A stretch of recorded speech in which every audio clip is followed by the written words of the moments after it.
robotics, AI applied to construction, predictive models, and big data. This thematic block will be structured with a main speaker, with several main speakers, roundtables, and we will remind you and ask you to please respect and keep to time. As our first speaker, we have Ivan Yach Juni, founding partner of Tab 6 from Barcelona.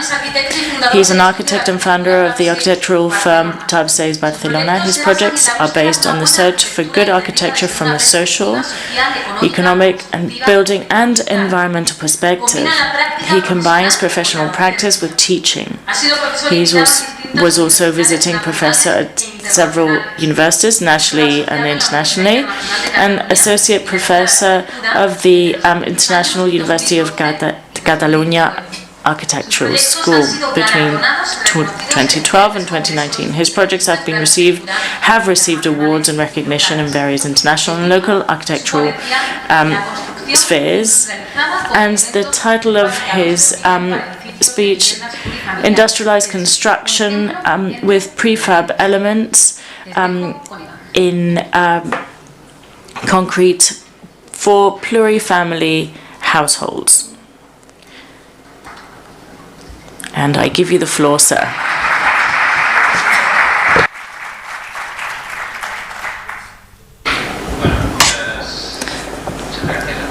Thank you very much.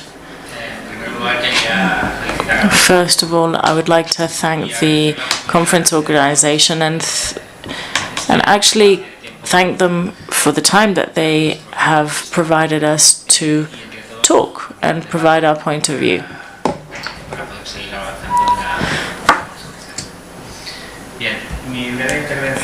I'm going to briefly structure my intervention in two parts. We will first of all talk about a research project that we carried out within our firm in 2020, and then we're going to present the Pensi project, one that has innovated in aspects that we believe are pillars for good architecture.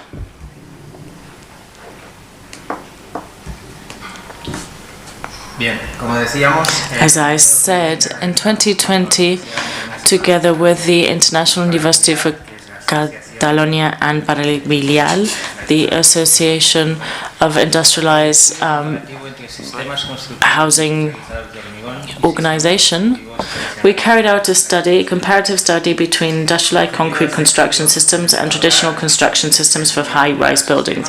And we wanted to evaluate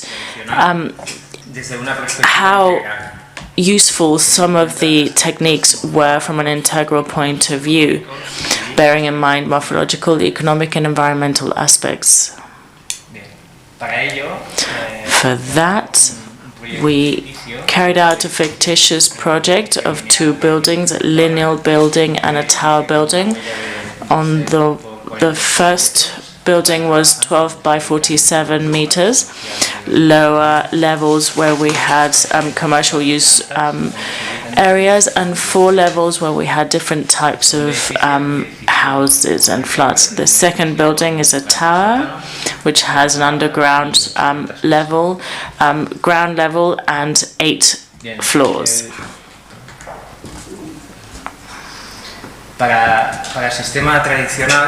For the traditional system, we envisaged a concrete structure in situ with pillars and weight-bearing pillars in the area of the stairs. The facade is of ceramic, and in the industrialized system, the building presented as a prefab structure of concrete and load-bearing walls in the areas of the stairs and the lifts. The facade is made of panels of concrete of 8 millimeters. Once we had analyzed both projects, We did a comparative where we extracted the following conclusions, and this is a very comprehensive project that is accessible in the VVL website. We're currently adding a bit more of information because we did this in 2020. With regards to the morphological study, one of the main advantages of the prefab structures carried out with alveolar rods. This means that, as Iñaki pointed out, that we have flexibility inside the buildings because we have access to a lot of light. We have structural elements that we can do away with on the inside of the building, which means that it can be adapted for other uses in the future. The industrialized structure allows the creation of open systems that can be adapted at any time and provide greater flexibility in the interior for the dwellings. And this is a very important aspect. Durability and the thermal inertia in facades and in different parts of the building is very important for the future.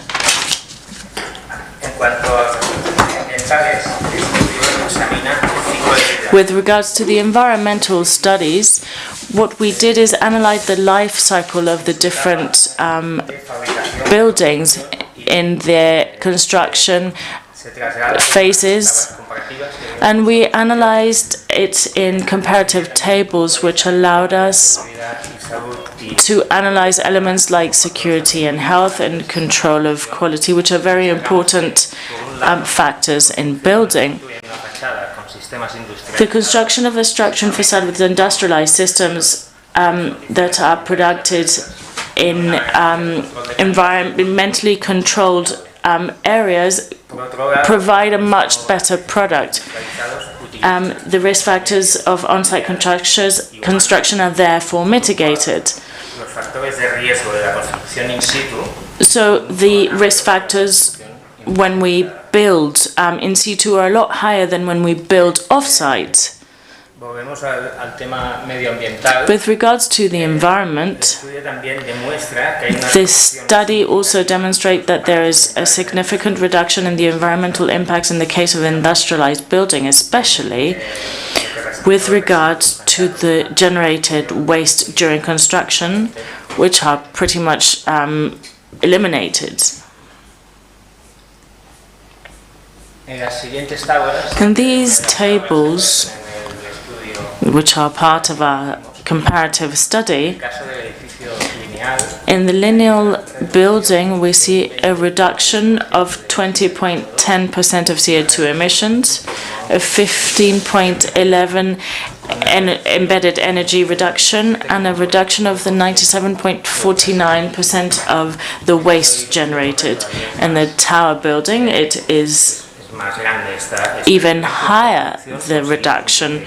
We got a 35.95% of reduction in CO2 emissions, a 31.7% embedded energy reduction, and the construction waste generated, we reduced 97.67%. And finally, our study focused our research in the economic comparison of both possibilities, and we have borne in mind all of the factors that influence the construction and use of the building, the materials, the outsourcing, the financing, the hiring, and the deadlines as well.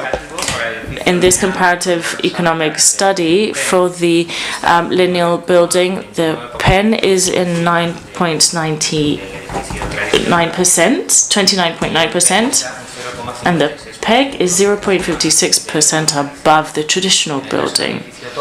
With regards to the tower building, the PEN is 2.15% above the traditional building, and The traditional one is 6.39% with respect to the industrialized building.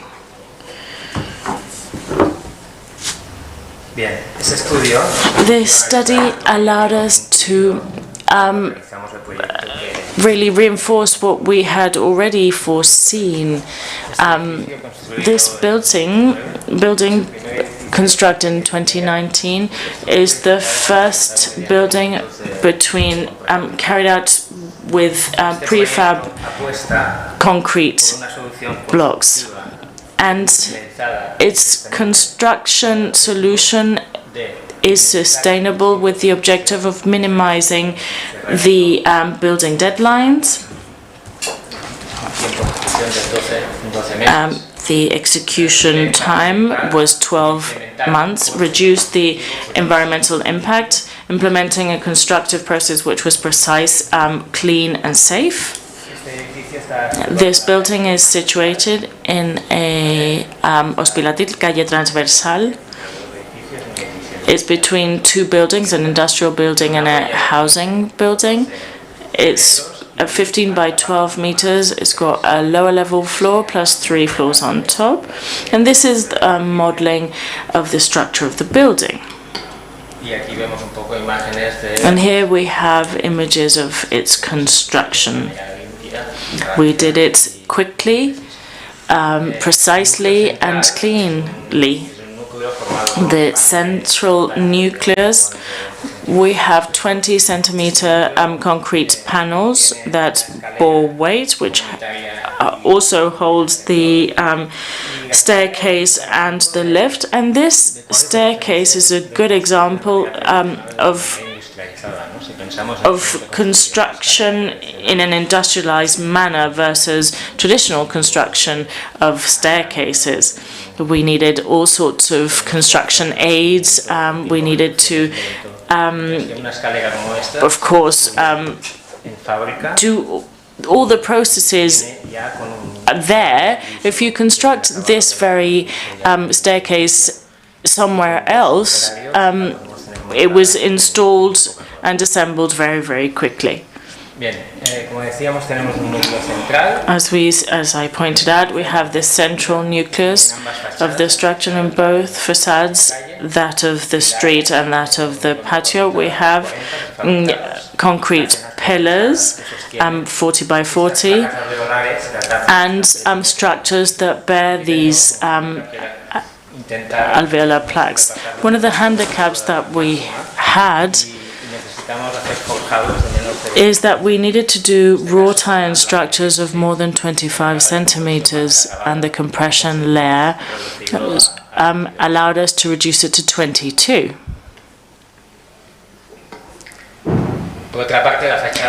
On the other hand, the facade was, of course, completely built with concrete elements, and it had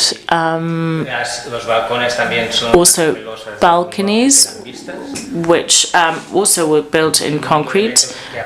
And the only element that we added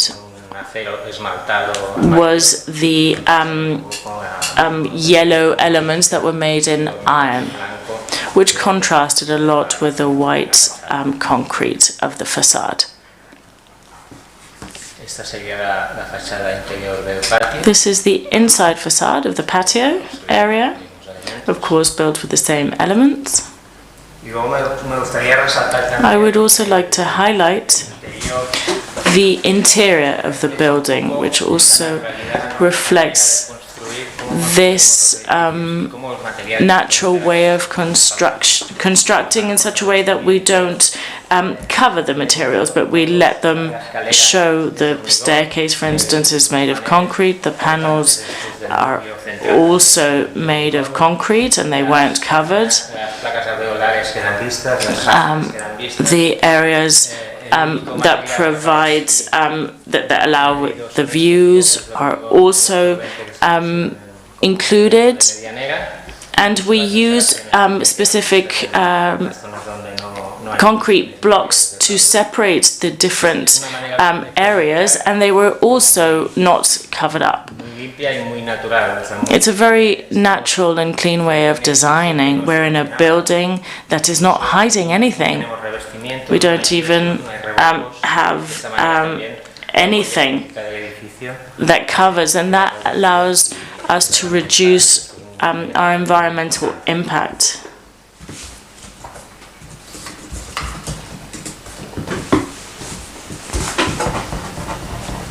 Aquí tenemos algunas imágenes más interiores.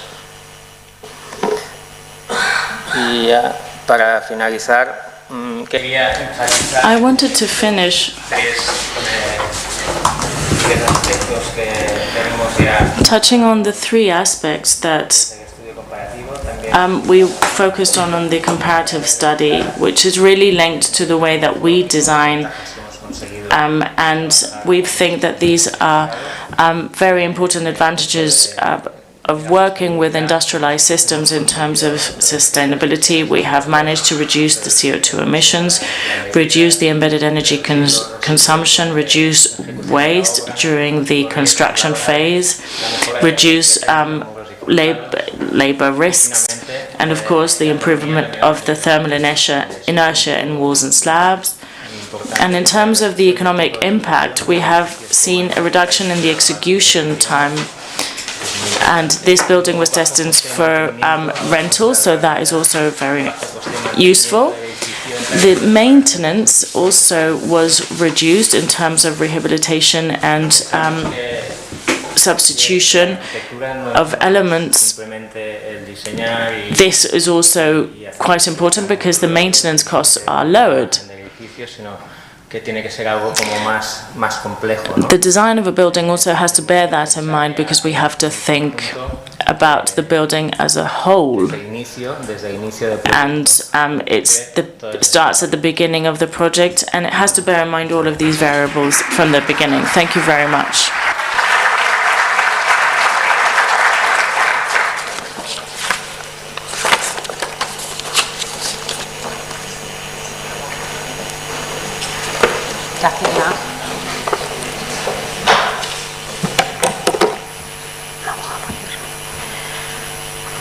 Vamos a colocar la siguiente ponencia. Let's get the next presentation ready. Gracias, Iván. Seguimos con Thank you, Ivan. We will continue with the second invited or guest speaker in the second block. The speaker's name is Unai Coronio Erecha, who's Sales and Marketing Director at Egoin in Vizcaya. He has a degree in business and economics from the Basque Public University, and he also forms part of the second generation of the Egoin family business, with 23 years of entrepreneurship and initiative in relation to sustainable industrialized construction in southern Europe. He's developed and implemented Egoin in Spain and also in foreign markets such as the UK, Andorra and the Caribbean. Unai, you have the floor.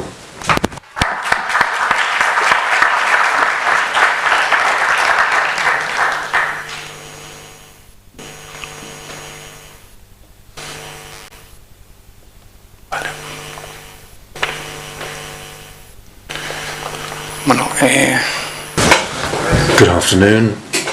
I would like to thank the conference organisers for inviting me, and I would also like to congratulate you for its organisation, the second edition of the conference, and I'm sure that you will celebrate many, many editions in the future, which is a good sign. This morning we listened to different presentations which touched upon the efficiency of buildings, passive standards, construction methods, not necessarily taking account exclusively the materials used, but ensuring that the design of the project is efficient. Reference also been made to user comfort in buildings in relation to conditioning, heating, cooling or mechanical ventilation. And another very important point, health. And not just the user's health, but as Ivan mentioned, the health of the building itself. And to achieve that, it's essential that the architectural design project is well prepared. So I'm going to approach this but from the perspective of construction employing wood. and the way in which we consider we can improve all of these different aspects. And I would add even one more, which is the carbon impact on construction. Using more wood in construction will ensure that the impact of our sector, which is fairly substantial, accounting for approximately 50% of CO2 emissions to the atmosphere,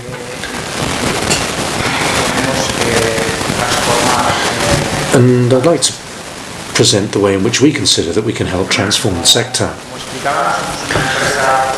As I explained, we're a construction company, a family business at origin. We've been operating in the sector for around 30 years.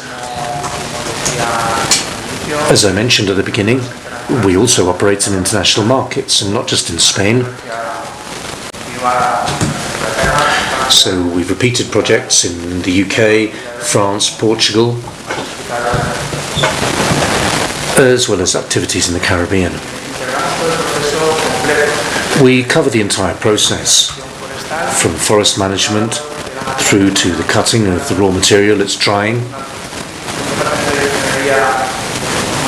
We have an engineering department with more than 20 engineers working on our projects, as well as the development of structural products or structural wooden products for their use in construction, and also logistics and their use in different projects. In terms of our facilities and installed capacity,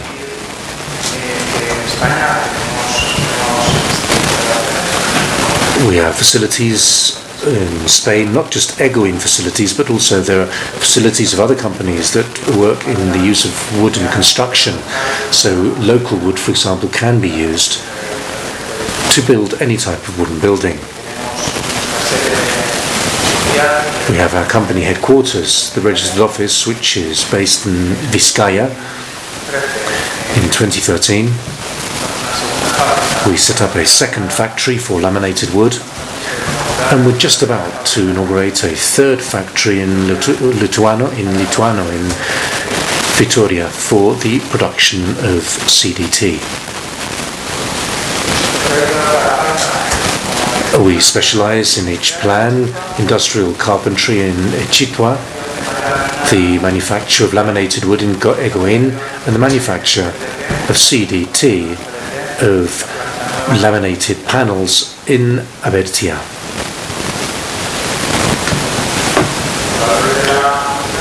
As regards the company's values, well, these are underpinned on sustainability and our commitment. In the projects in which we collaborate, we're also committed to guaranteeing quality in all of our structural elements. 4 key axes: sustainable forest management, engineering. We try to embark on the projects, in these collaborative projects, very much at the beginning, accompanying the different management teams responsible for supervising the project. We engage in the own manufacture of different wood solutions using local raw materials. Our sawing or cutting capacity is approximately 40,000 cubic meters per year, 35,000 cubic meters in terms of the production of CDT, and 15,000 cubic meters in terms of the production of CLT. We can also produce timber frame. We have a special line where we're able to produce timber frame formwork, 75,000 square meters per year on average. And what about the logistics and assembly of any type of buildings? Well, we can do that as well. Here's a number of buildings as examples.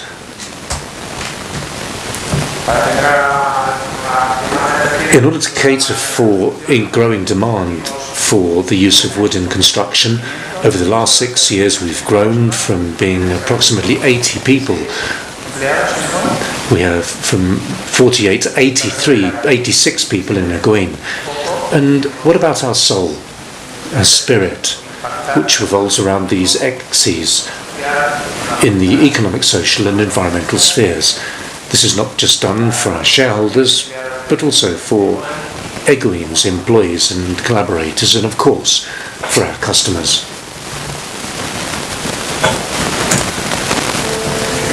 a very short video which will give you an idea of the size of our facilities in Achippa, Albertia and Goain, where the soaring facilities and the CLT facilities are located.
So I think that an image speaks more than 1,000 words, and I think it was worthwhile just showing you that video. Public challenges and initiatives. What do we see as challenges in the sector? One is installed industrial capacity to cater for growing demand and the use of organic materials in the construction sector, for example wood. Thanks to wood-based projects, tractioning the forest side or the rural sphere, so that forest owners are more encouraged and will continue to invest in those rural areas, the aim being to improve our hilled regions. Again, socializing the importance of wood. We've seen this today in some of the earlier presentations, and I think the use of wood has largely gone unknown or ignored in Spain. It was abandoned in the 1960s and 70s in construction, and thanks to companies such as ours, we're gradually trying to introduce wood more and more in the construction sector. A study was carried out within the scope of a European program in which we participated, and the results were very interesting. If, for example, you were to ask somebody in the south of Europe, the participants were France, Aquitaine, the Basque Country, Navarre, and Portugal. If you were to ask citizens who would build a home from wood, then only 10% of the respondents said that they would build a home from wood. However, if you were to ask them about if any of them had worked in a wooden building, and 90% said that they had. It's important to mention the need to not just increase the social awareness of society, but also children. It's not just about adults, but also children. We're working on different entrepreneurial projects with nearby schools. We're also working on vocational training in dual programs to bring companies closer to schools, and in this way socialize the use of wood to a greater extent. There are children, for example, that may believe that cutting a tree is bad because there are teachers that continue to teach their children that cutting trees is bad. And perhaps even in more vocational training programs or master's programs in Spain, we're trying to change this opinion. So in vocational training, many of the young people consider that rural areas or this type of sector is very attractive. They can see that it's a tech-friendly and tech-heavy sector with very great potential for development in the future. So another challenge is to increase the percentage use of wood in industrialized construction of buildings in Spain, because it is not employed very much. So following along those lines, I would just like to present the investment that we've carried out in Ecoin to cater for growing demand in the market and increase or enhance our competitiveness as a company, and quantitatively speaking, increase the supply of wood-based construction solutions twofold. As I mentioned earlier, we're located in Legotio, which is near Vitoria. The facility covers a surface area of 60,000 square meters, with 30,000 square meters corresponding to production installations, production facilities. And in approximately 2 weeks' time, we will have doubled our production capacity. Qualitative improvement insofar as we are able to better prepare for the future. CLT regulation, greater permeability of CLT, cross-laminated timber, and greater fire resistance, and also better acoustics. Qualitatively, we will be able to use different types of wood within the same structural element. So, investigating different tree species and carrying out research, we're talking about species that may be less resistant for mechanical purposes for LT. As regards public initiatives that we consider could support the sector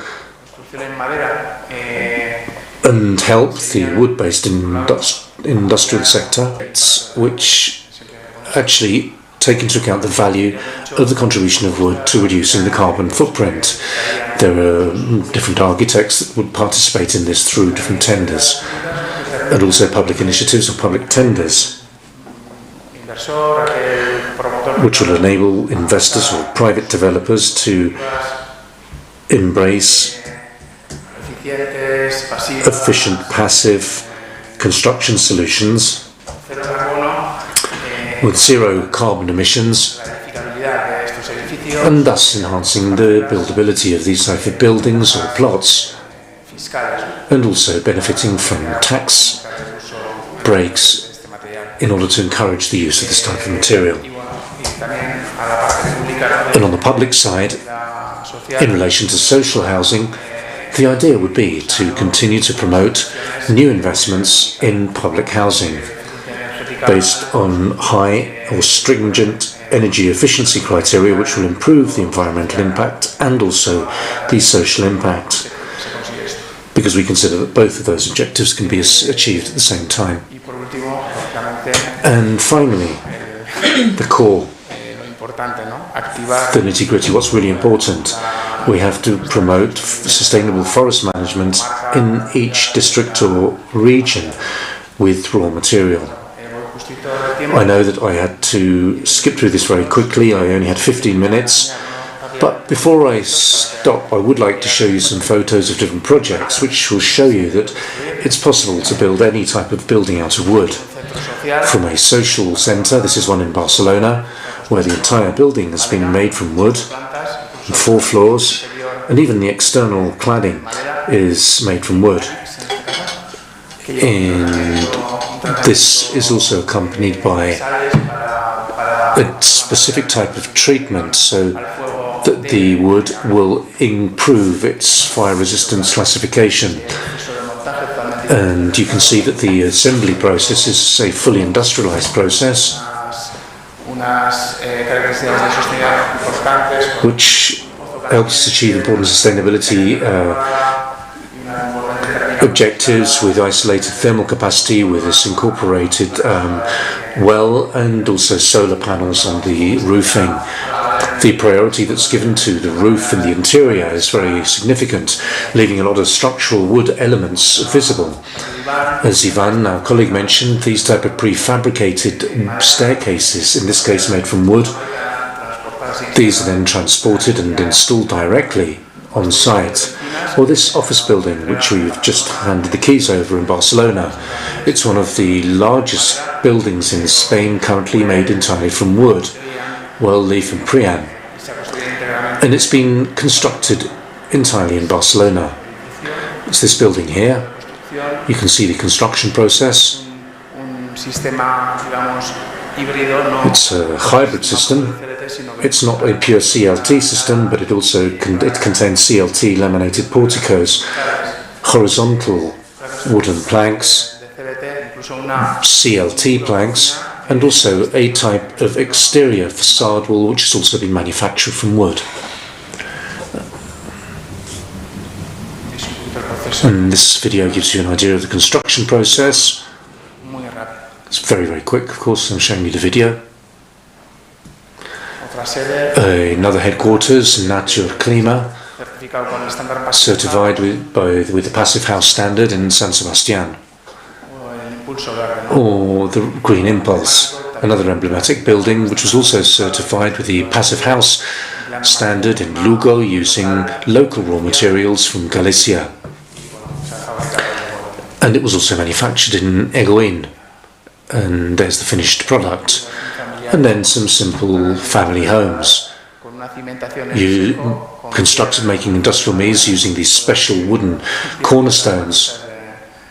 And also cornerstones obtained from the quarry, which is 10 kilometers away from the plant. The entire building has been constructed using industrial methods and also clad in wooden elements. And there you can see the finishing elements. Well, we can also leave structural elements internally and also leave all of these installations as you can see them there on the screen. Thank you very much indeed.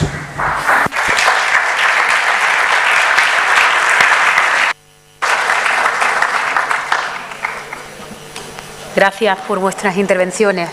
Interesantísima. Thank you very much for your presentations. Very, very interesting. I'm so sorry to have to time keep so strictly. Now we're going to move on to the scientific panel.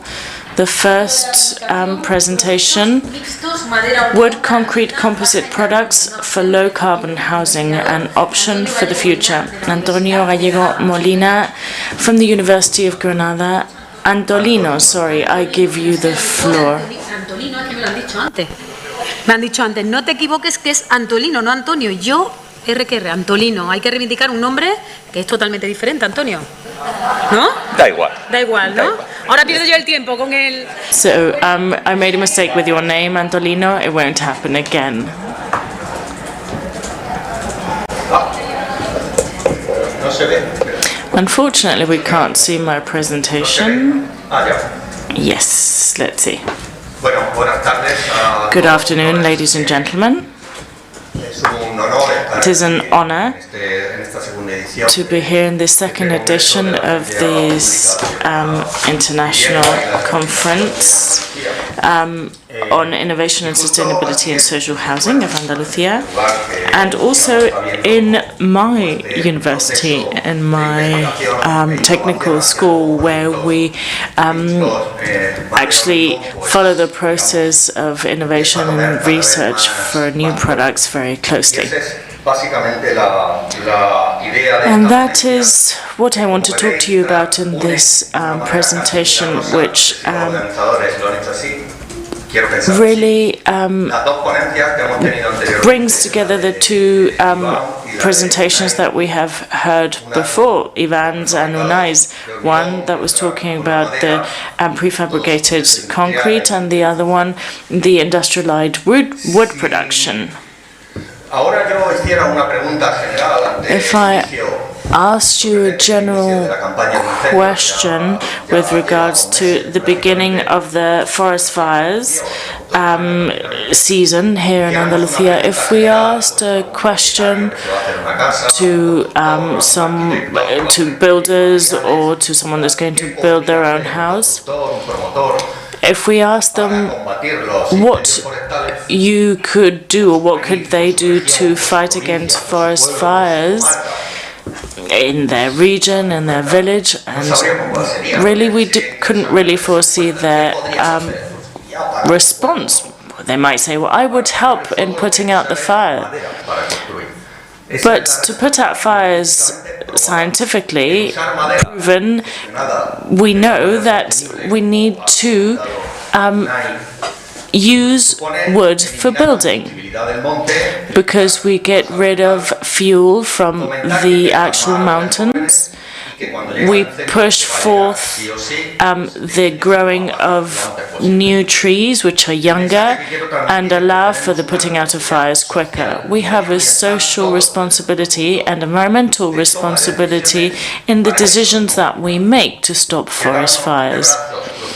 And crossing our arms and not doing anything, thinking that politicians don't do anything, really, that's not a very proactive answer.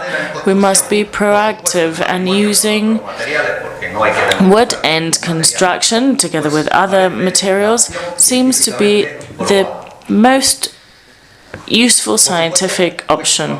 Oh, something happened here with the presentation, excuse me. We also have to analyze this from the point of view of what we have learned in using wood as a construction material. It was the first construction material that was used by human beings, but we have to take a look back and use the technology that we have, technology that it evolves, and there are universities, research centers, and private initiatives propose new materials for construction. Building with wood is something that is in vogue in Europe, and in Spain these skyscrapers are built, their structures are built with wood in their structures, and there's not small buildings. In Andalusia, the construction with wood is also seeing a rise, especially in Málaga and Cádiz, and especially what the material used is CLT, cross-laminated timber, and it is being used for high-rise construction. And it has a limitation, 6 floors, and also it has the limitation of not necessarily needing to use too much wood, but it has to be combined. The wood is being used for light structures, and it can't go, as we said, it can't really go beyond 4 floors. So what can we do to innovate with this? We think that a reasonable option based on the science of materials and its technology is mixing wood with concrete in an intelligent, in a useful way. That is why we can do prefabricated mixes of concrete and wood, where we use less wood, but perhaps using it in more buildings, making it something that is used in construction. Use this also in the construction of areas that allow for light to go into the different areas of the buildings, and CLT for construction in high-rise. Also, reducing the carbon footprint of constructing only with concrete. That is the base of the project Life Wood for the Future, which entails innovation towards the future, a project financed by the European Union to mitigate climate change.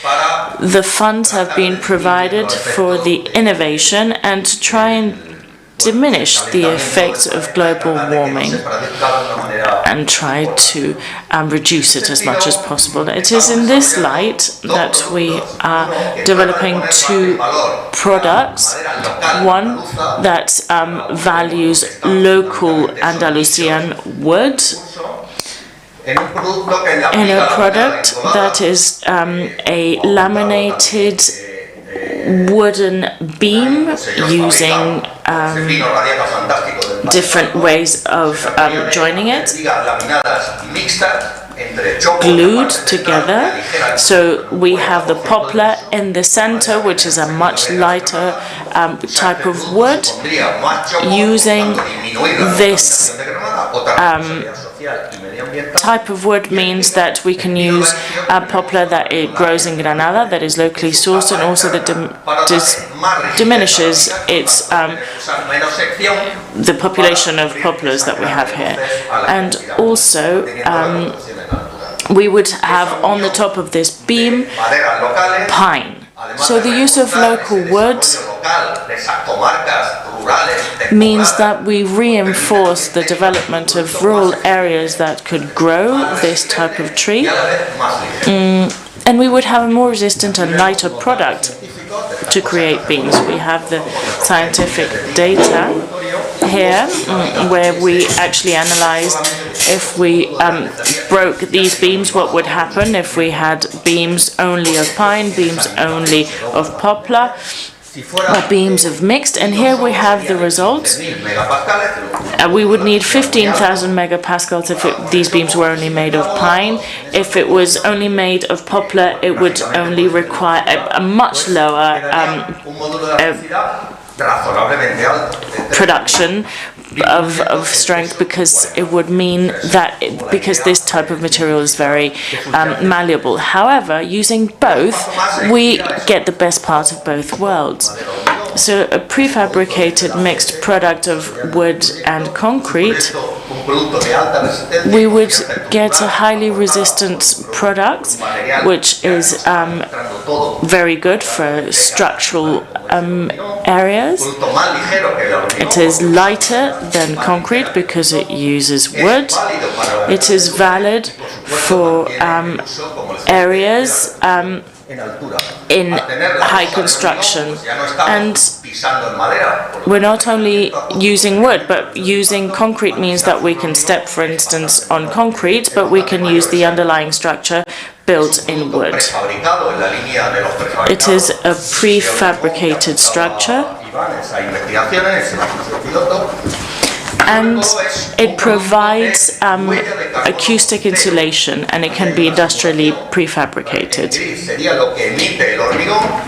We have a simulation of the CO2 emissions per square meter. In grey, we have the emissions of concrete, and in green, we have the emissions of the wood.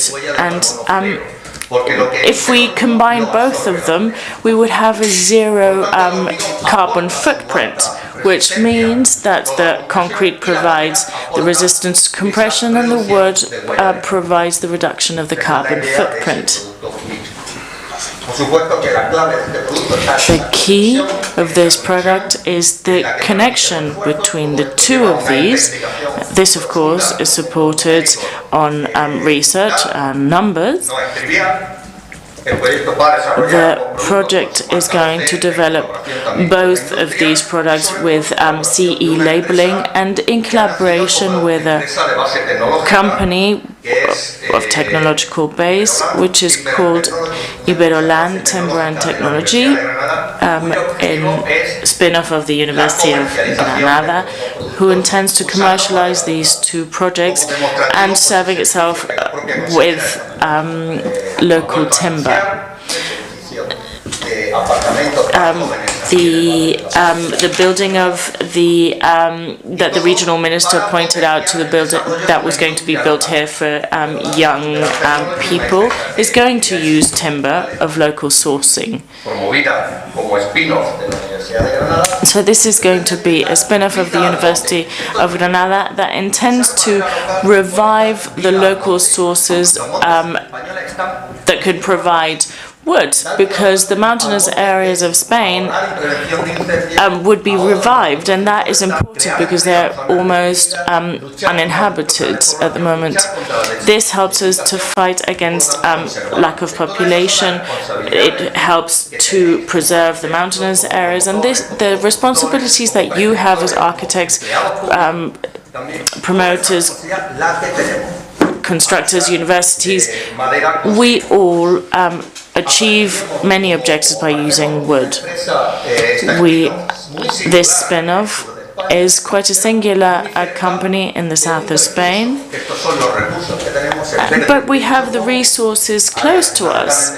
These areas in the province of Granada is where we can find poplar, and the other areas where we find laricio pine wood are on the northern part of the of Andalusia region. And this would allow us to have locally sourced construction materials. And as Unai said, it is important to use resources that are nearby. Right. We also received the support of our own research group, the WIMBA, the research unit of structural wood of Andalusia, WIMA, which has its first research project in the Azucarera de San Isidro, which we visited today. Thank you very much for your attention.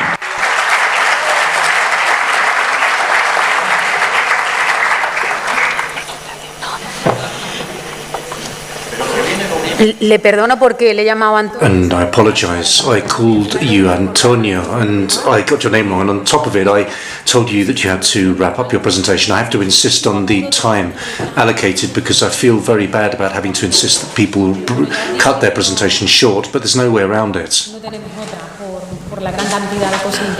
Due to the huge amount of interesting information that we have to present. Okay, well, we open up the new presentation, a scientific presentation entitled The Design of a Flexible Collective Residential Project, which will be presented by Amadeo Ramos Carranza from Seville University.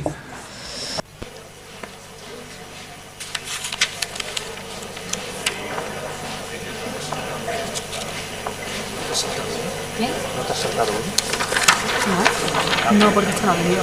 Ah, se puso. Claro. Vale, gracias. ¿Cómo se proyecta?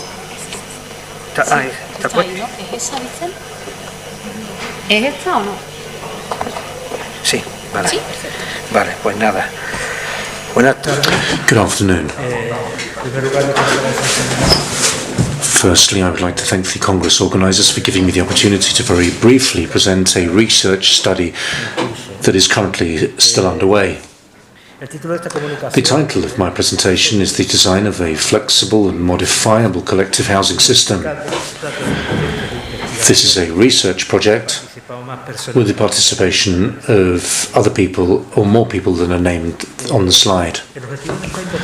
The aim of this research is to develop an architectural project for collective housing which is based on the design of a structural system in order to cater for diverse demand in different situations and scenarios and different contexts, which has to be flexible so it can be adapted to the requirements of future inhabitants. To achieve this, it has to be modifiable, particularly in order to adapt it over time. For this purpose, we require light recyclable architecture 100% based on simple and industrializable construction solutions in compliance with existing requirements regarding comfort, habitability, and decent housing.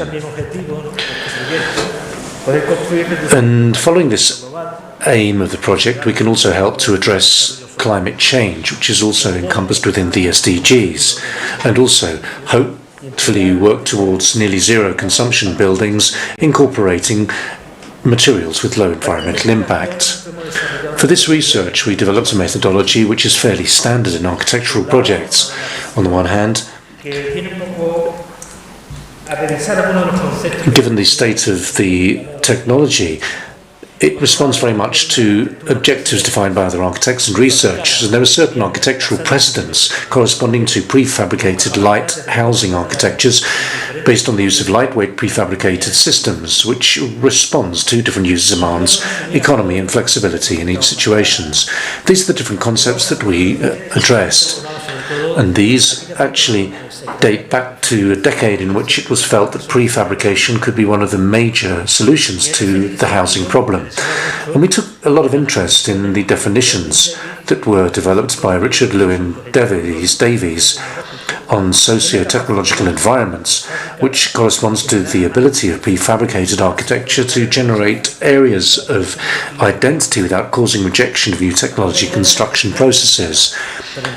We also have to understand this as unlimited architecture as being the capacity for internal change and also the future adaptation of a building.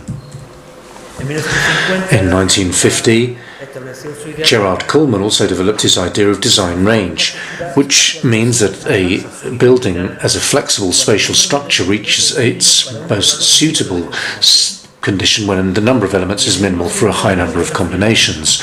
In the same year, Jonah Friedman referred to the convertibility of spaces, a notion of flexibility which is based on the ability to modify surfaces without altering the load-bearing structure.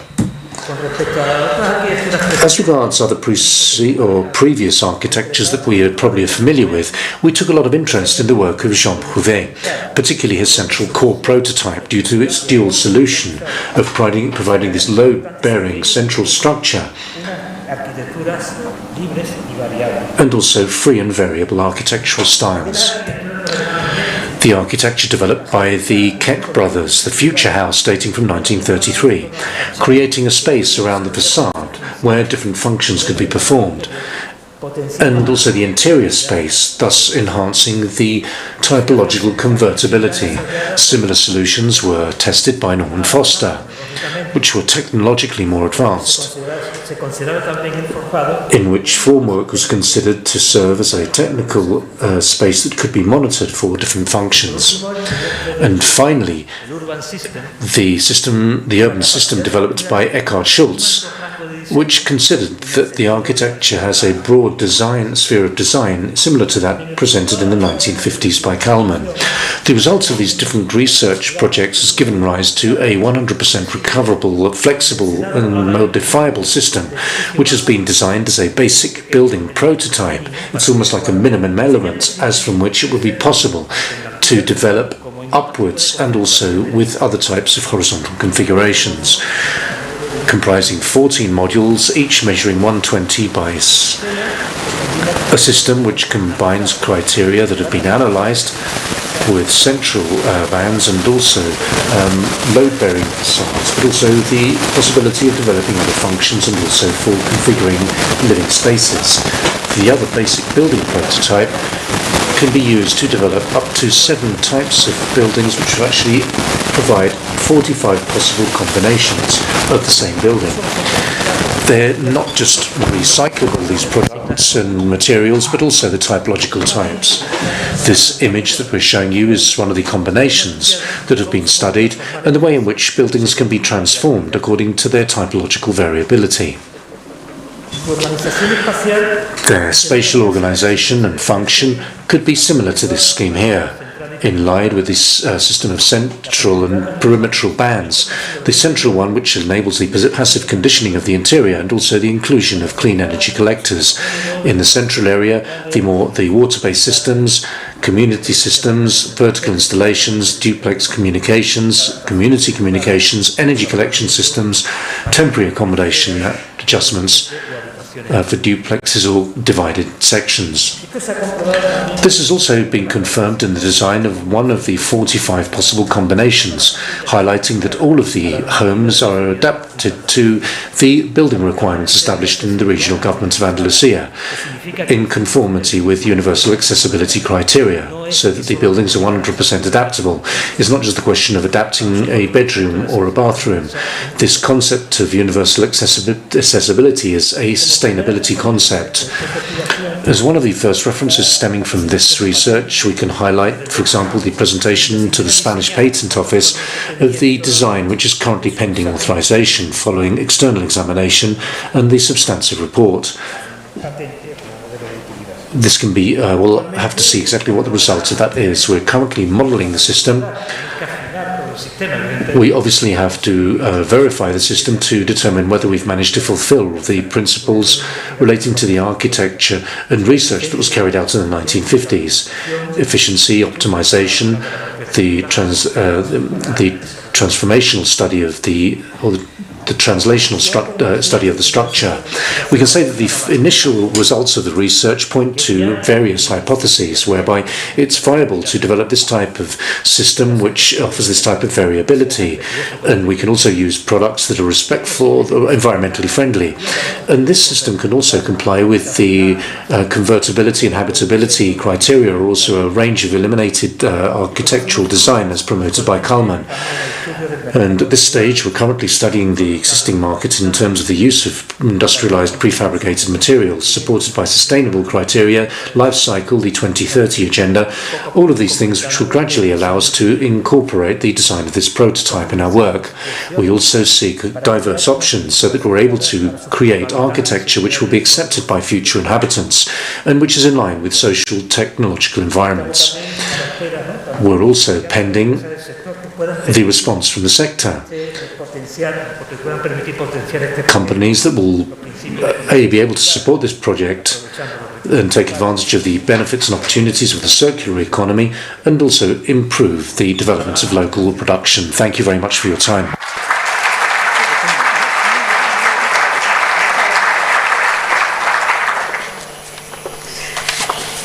Seguimos con la siguiente comunicación. Now we're going to move on to the next scientific communication, BIM sustainability methodology in public administration. Gonzalo Pulido López will present as the researcher. And a round of applause, please, because we're all very serious after lunch. And I see that the company is Entropia.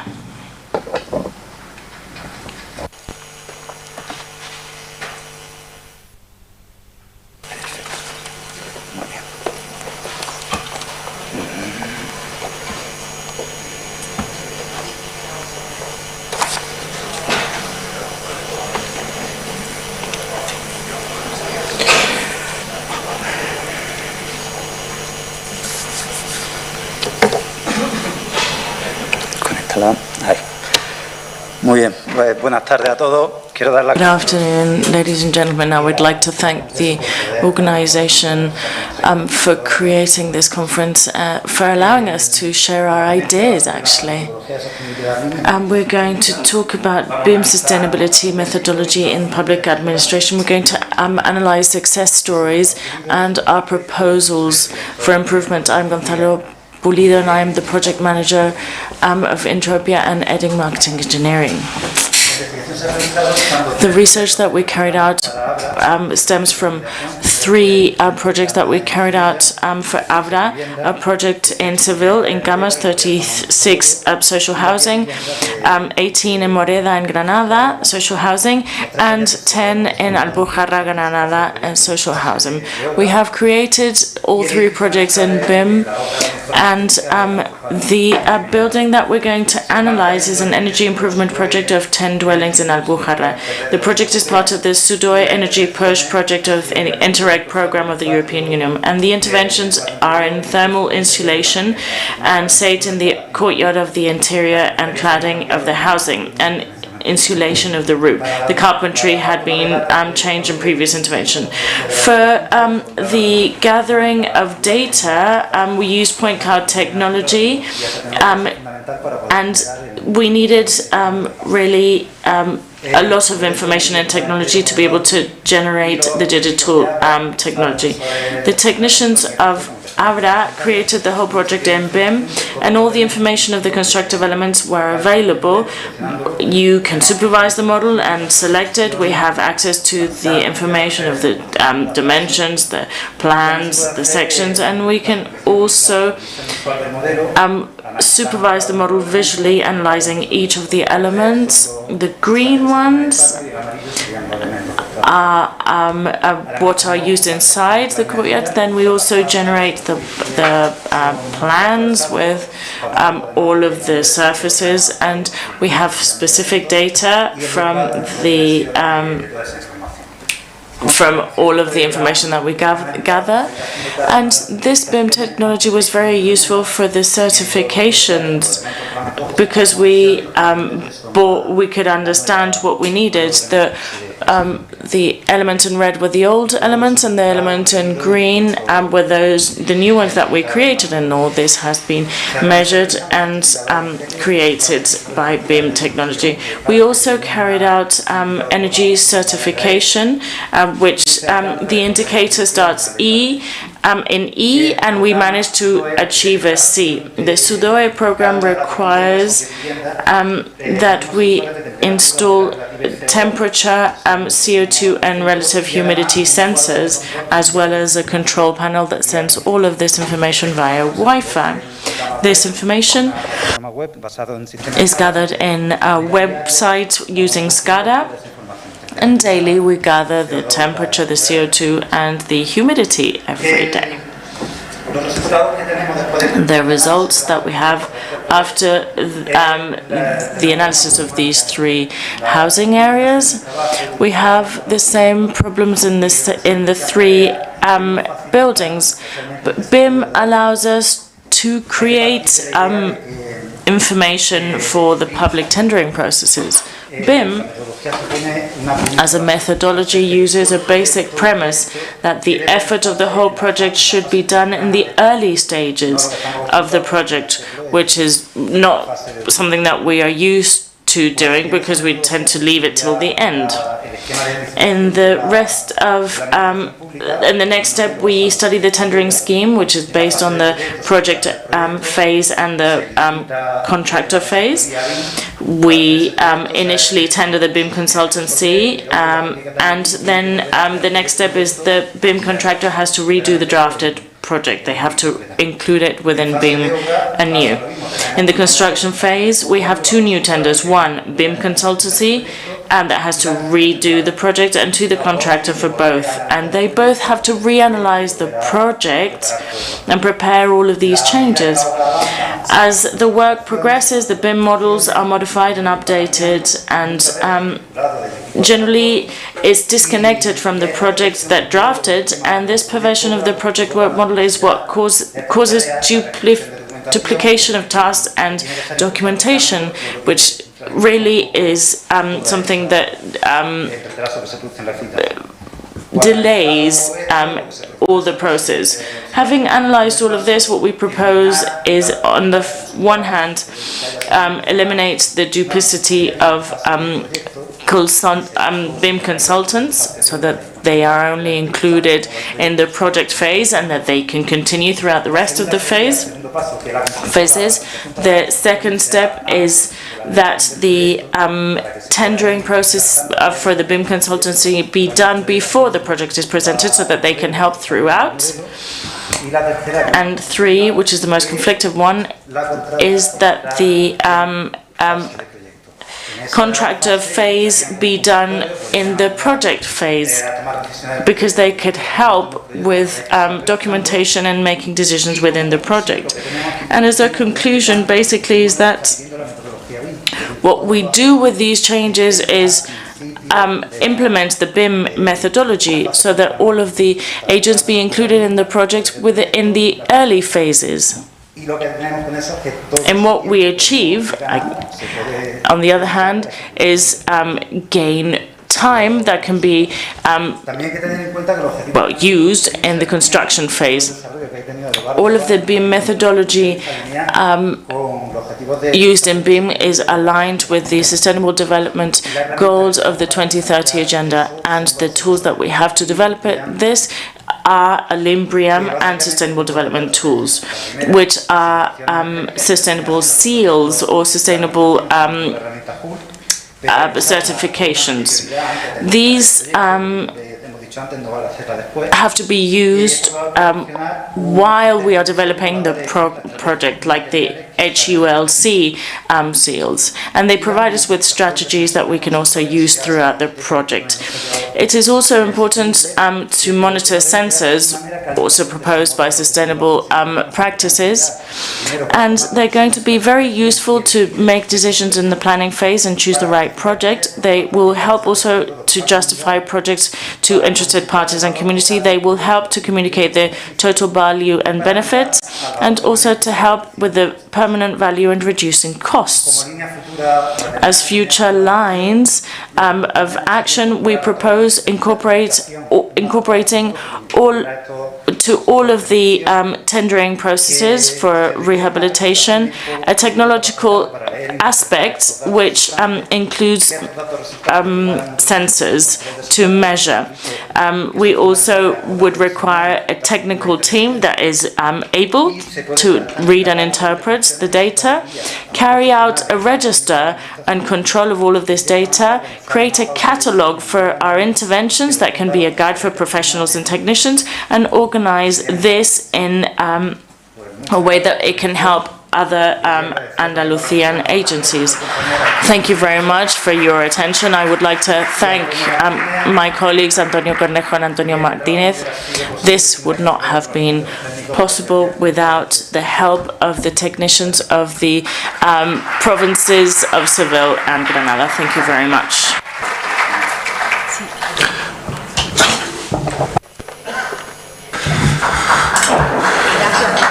Thank you, Gonzalo. Amadeo? Amadeo. Is Amadeo here? Localizado. Located.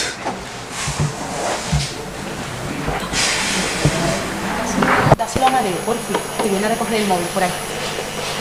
Amadeo, lo tienen por ahí. Yo creo que ahí está. Y continuamos con la última comunicación. Continue with the final scientific presentation in this block. A presentation which will focus on sustainable intelligent design in BIM, Building Information Modeling. The presentation will be presented by Bernadette Soust Verdaguer. I'm not sure if I've pronounced her name correctly. A round of applause for Bernadette, please. Universidad de Sevilla. University of Seville.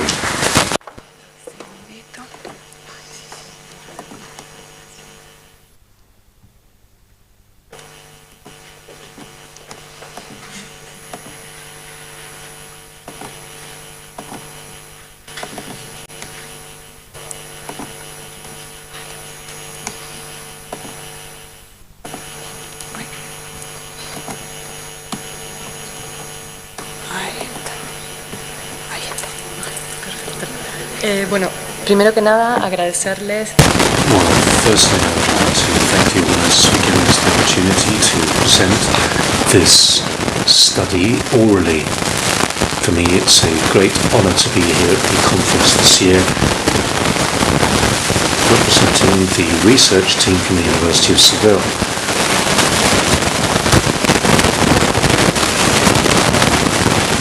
Let's speak closer to the microphone.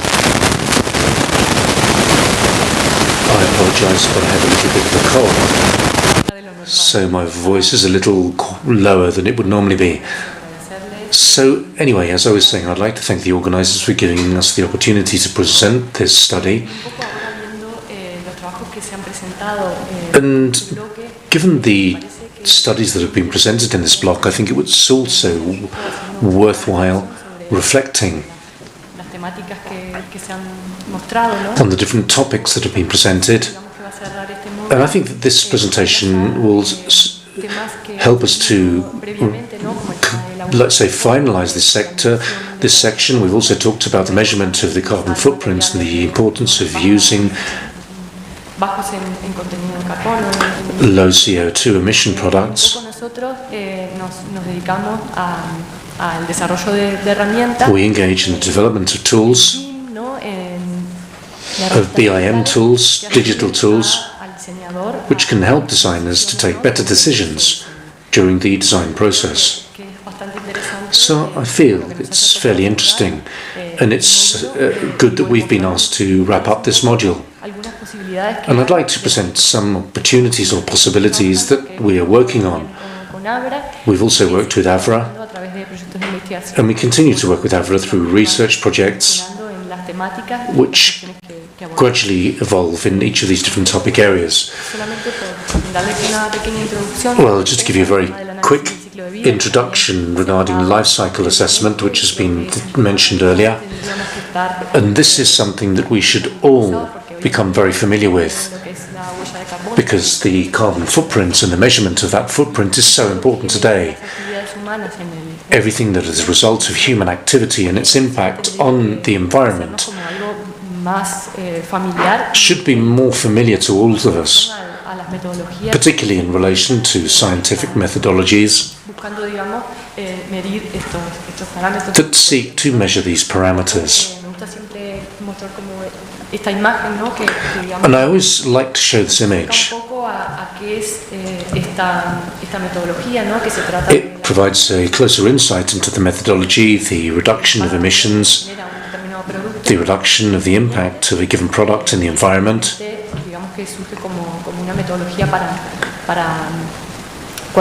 And this serves as a methodology to quantify inputs and outputs into and from a system. It seems very simple.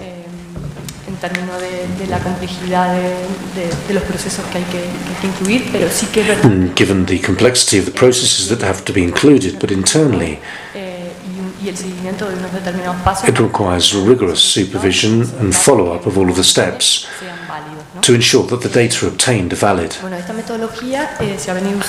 Well, this methodology has been used for many years. It's been standardized by ISO standards internationally. There are also other European standards which simplify the application of this methodology in the construction sector. Well, specifically, we use this methodology. It does involve a certain degree of complexity. And it's a question of not just incorporating the environmental dimension into the assessment, but also the economic and social dimensions as well. The specific way of measuring the process, measuring the impacts throughout the life cycle, also allows us to incorporate other dimensions, parameters and data in accordance with the rigorous approach I mentioned earlier. So our research is basically focused on that methodology, and what we do is develop tools that will allow us to calculate more equivalent weightings. The challenge, however, is on the economic side. There will be a response to certain indicators, a specific way of measuring.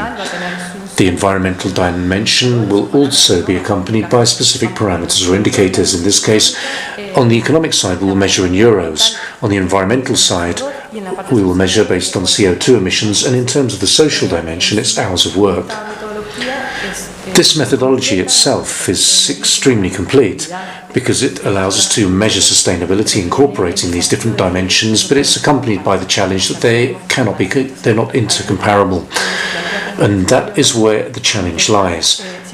It's about how we can integrate multi-criteria systems in the assessment. And this is all done in BIM in the early design stages. I apologize for running through the presentation very quickly, says the lady, and that I'm unable, due to the time constraints, to provide you with more details and some of the developments behind all of this. But initially, we also aim to reduce the work involved in data gathering. So what we did is we produced a database which would allow certain decisions to be taken, and decisions that the person does not have to take when thinking about the life cycle assessment and also the sensitivity of the life cycle, which is actually even more complex. And on that basis, our approach seeks to simplify that process, relating each of the component elements in a building, enriching that information to develop the plugin that I'm going to describe a little later. So the objectives of the study focused on the following: the development of this digital tool which will allow us to compare different construction solutions, and also integrating the environmental, economic and social dimensions, and again ensure that it could be synchronously applied in real time in BIM. Again, this has been based very much on prior studies and research. So what we did with this was to enrich much of the information in this BIM library that we've gradually developed, focusing on multi-criteria analyses in order to compare those different dimensions that were not comparable previously. This gives you an idea of the plugin, which has not been used in real time, the measurement of window solutions, and it will show how each of these solutions that we have developed in this BIM object library can also achieve certain environmental, economic and social results. In the comparison of three solutions, there was one of aluminium, one of PVC and another of wood. So with these three solutions we obtained values, and in line with everything that we referred to in this module so far, the best results were obtained for wood. And these are the types of results that we can obtain through the use of the plugin. What you can see here on the slide is that three types of projects have to be developed so that these can then be recorded to achieve the final results. I've just got 1 minute to go, otherwise I'll try to speed up. Anyway, the idea was just to give you a brief insight into the operation of the plugin. It's fairly simple, insofar as it's rather intuitive. I'd also like to mention some points regarding the user interface. We're currently trying to improve this. That requires some additional work, and this will depend very much on the information that we are able to present. And I'll finish there and just show you the final results of the comparison of the three solutions, which is perhaps the most interesting part of the study.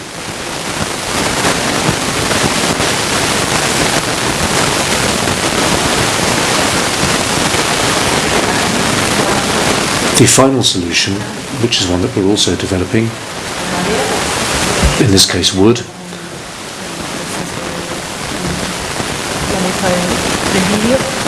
well, that's the end of the video.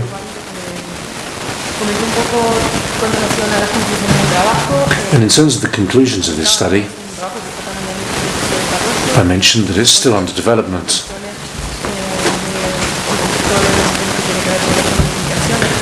And the conclusions that we can draw from the study is that we've managed to integrate in the analysis using this multi-criteria methodology.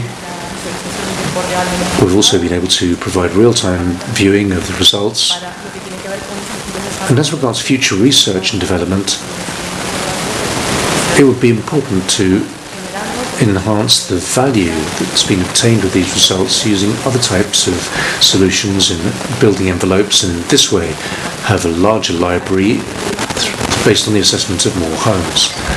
And this is the final test that would appear in the plugin, which gives you an idea of the weighting exercise that we performed, and this attributes a percentage of importance to each of the variables. So those are the details and the conclusions. Well, I touched upon those earlier.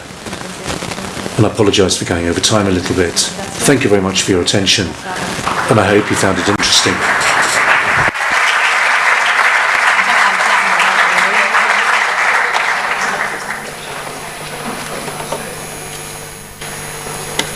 Continuamos. We shall continue with our invited speakers. The next speaker, please, I will ask you to come up to the stage. Please come and join me, Fernando, Javier, and while you sit, I'm going to talk about Fernando Cosgallón López from the Higher Technical School of Building Engineering and of the University of Valencia, PhD of the Technical School of Building Engineering, Director of the Housing Observatory, Chair for the Polytechnic University of Valencia. His research, his main research is based on the implementation of industrialized processes in building and management of projects with BIM methodology. He was a technical director of BAMI at the Valencian community. He was also director of Metro Bacesa, the most important real estate floated on the stock exchange. He also worked in other companies and was president of the Grupo Agora. He's director of the chair on Housing Observatory of the Polytechnic University of Valencia. And he's going to speak about technology and humanity, how industrialization and BIM can help to improve universal access to housing. Welcome, sir.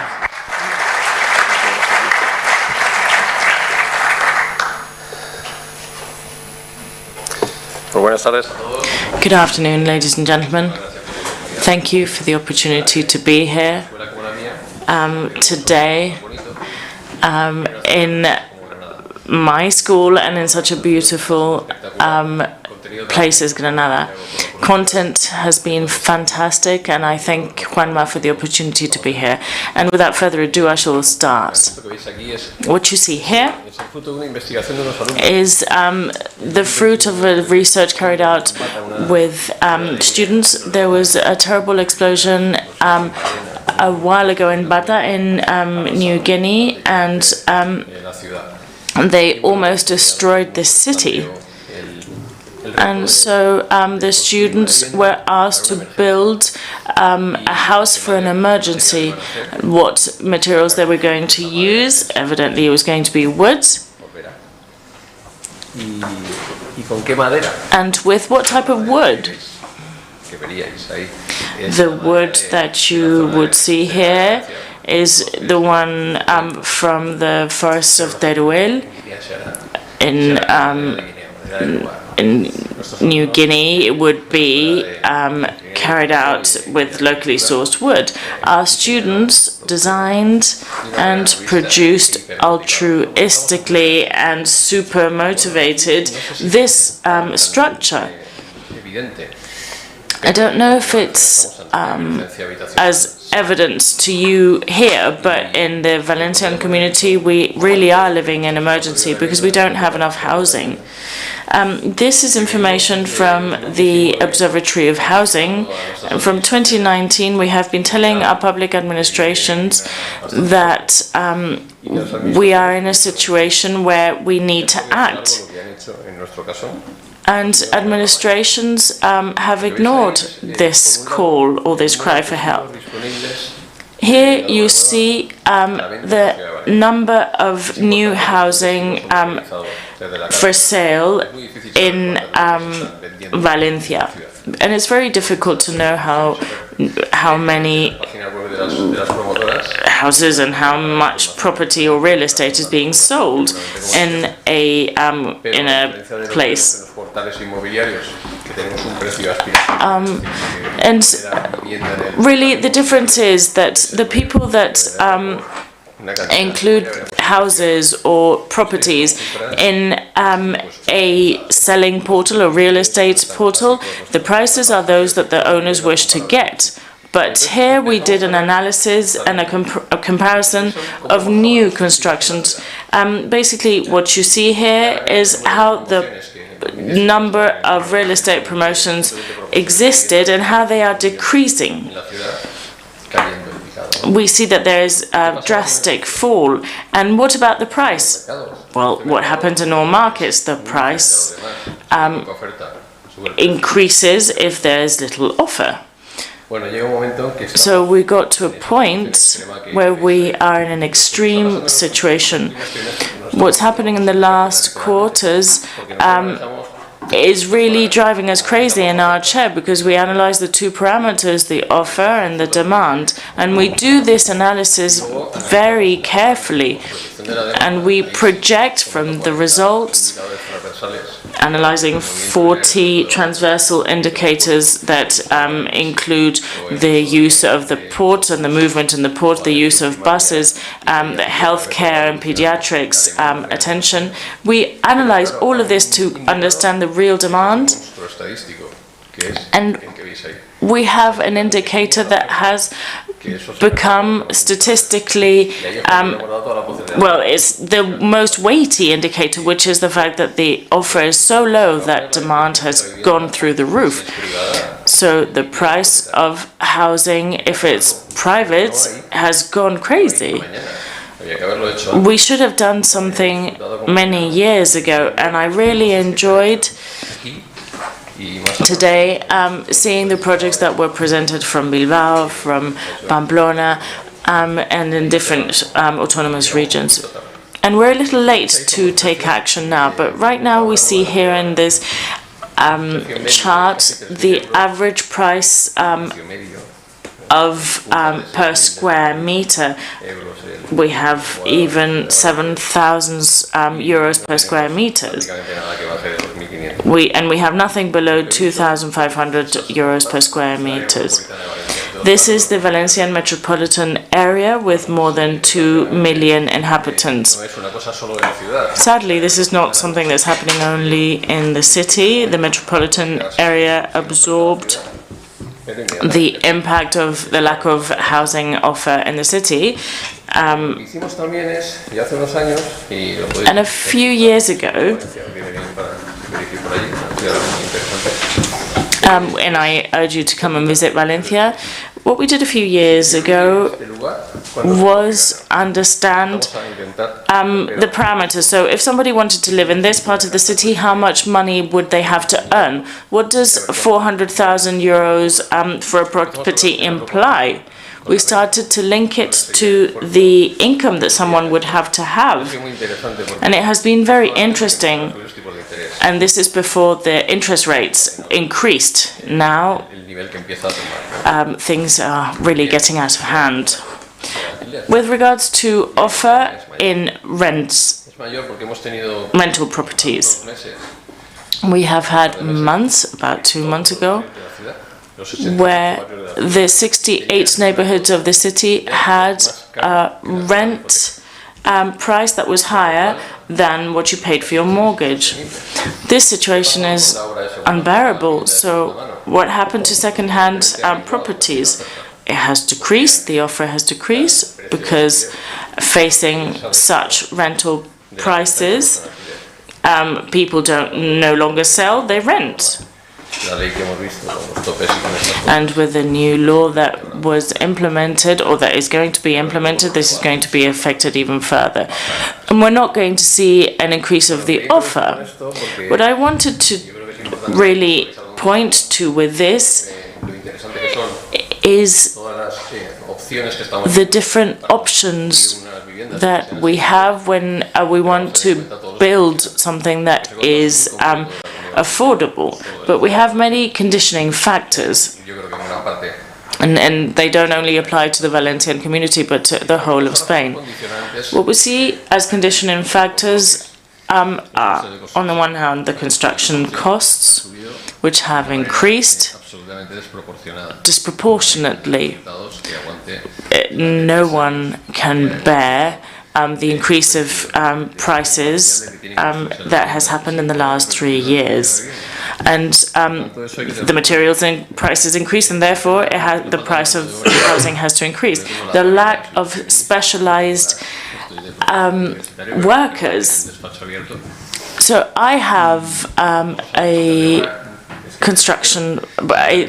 have an architectural firm, and the university professor in me and the architectural firm manager in me come together in this craziness, really. So the lack of workforce to carry out all of the construction that we have to do is crazy.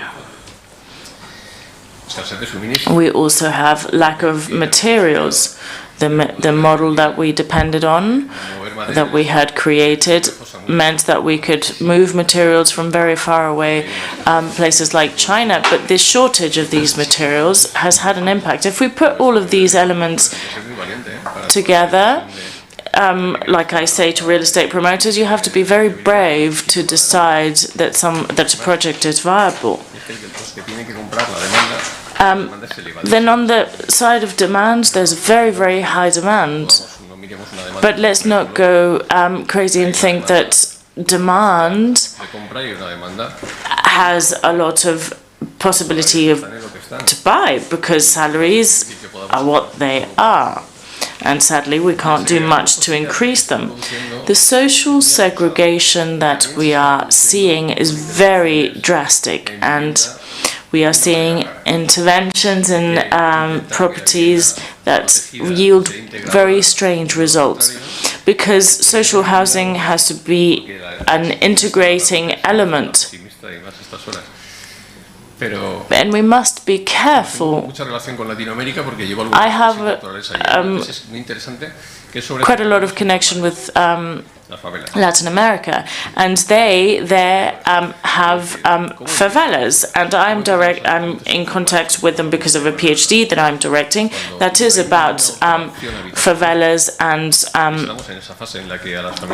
people settle in areas because they can't settle anywhere else, and they live in areas which are not healthy. They have to rent rooms. So we are coming up against a situation that is not sustainable. There's a lot of lack of land in many areas where it's actually necessary. And in our case, in the Valencian community, there's a great lack of social housing. We have had very little constructed, and we are now suffering the consequences. We talk a lot about housing. 10 years ago, I went to Vienna. What you see there, the very colorful building, is social housing from a long time ago, and I'm not going to go into it in depth, but I'm going to point out a few things that we should learn from the Vienna model. When did this story start? It comes from the First World War, when Vienna has terrible health conditions. We get to the period where everyone decides that it's important to create housing in Vienna. The first solution that came into effect is the expropriation of unoccupied housing. The next one was rent freezing. And the next one was the prohibition of evictions. Does this sound familiar to you? I only have a minute, apparently. So all of this, they came to the conclusion that it didn't work, and they started to build.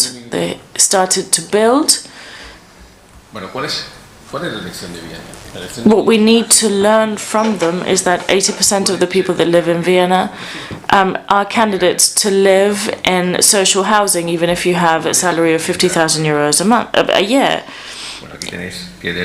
These are examples of, since the 1920s, really, we've followed that policy in Vienna.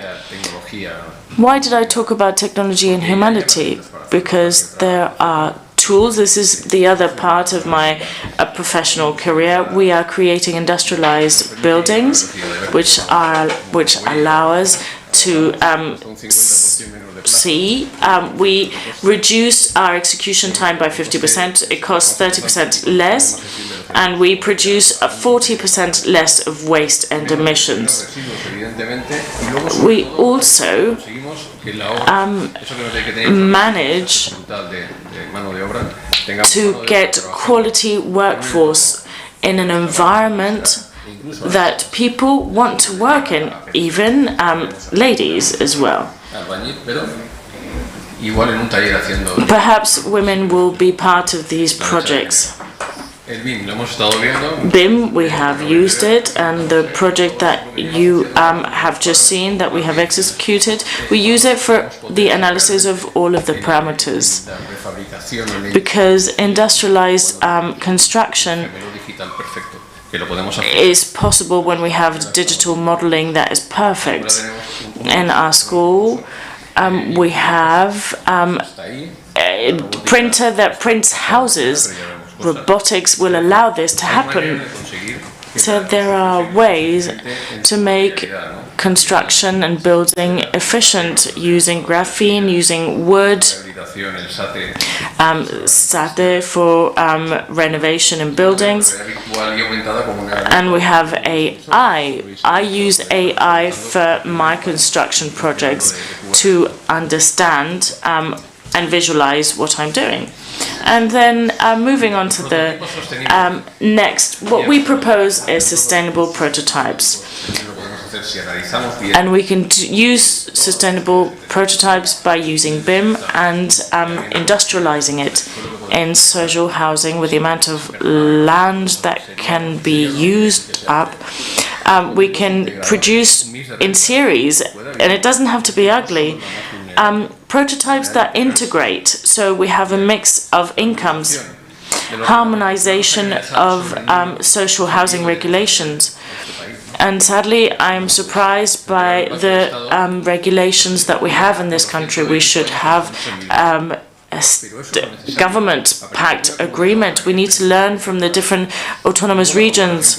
And of course, we must collaborate. The public and private entities must collaborate. Real estate promoters should do so, and we should, of course, assume the risk, and the public administration can have social housing without supporting the direct costs, so that we can actually have the right that is stated in our constitution, the right to a decent and adequate housing, which is not for free. We must guarantee access to housing for all, but without it being exorbitantly expensive. Thank you very much for your attention.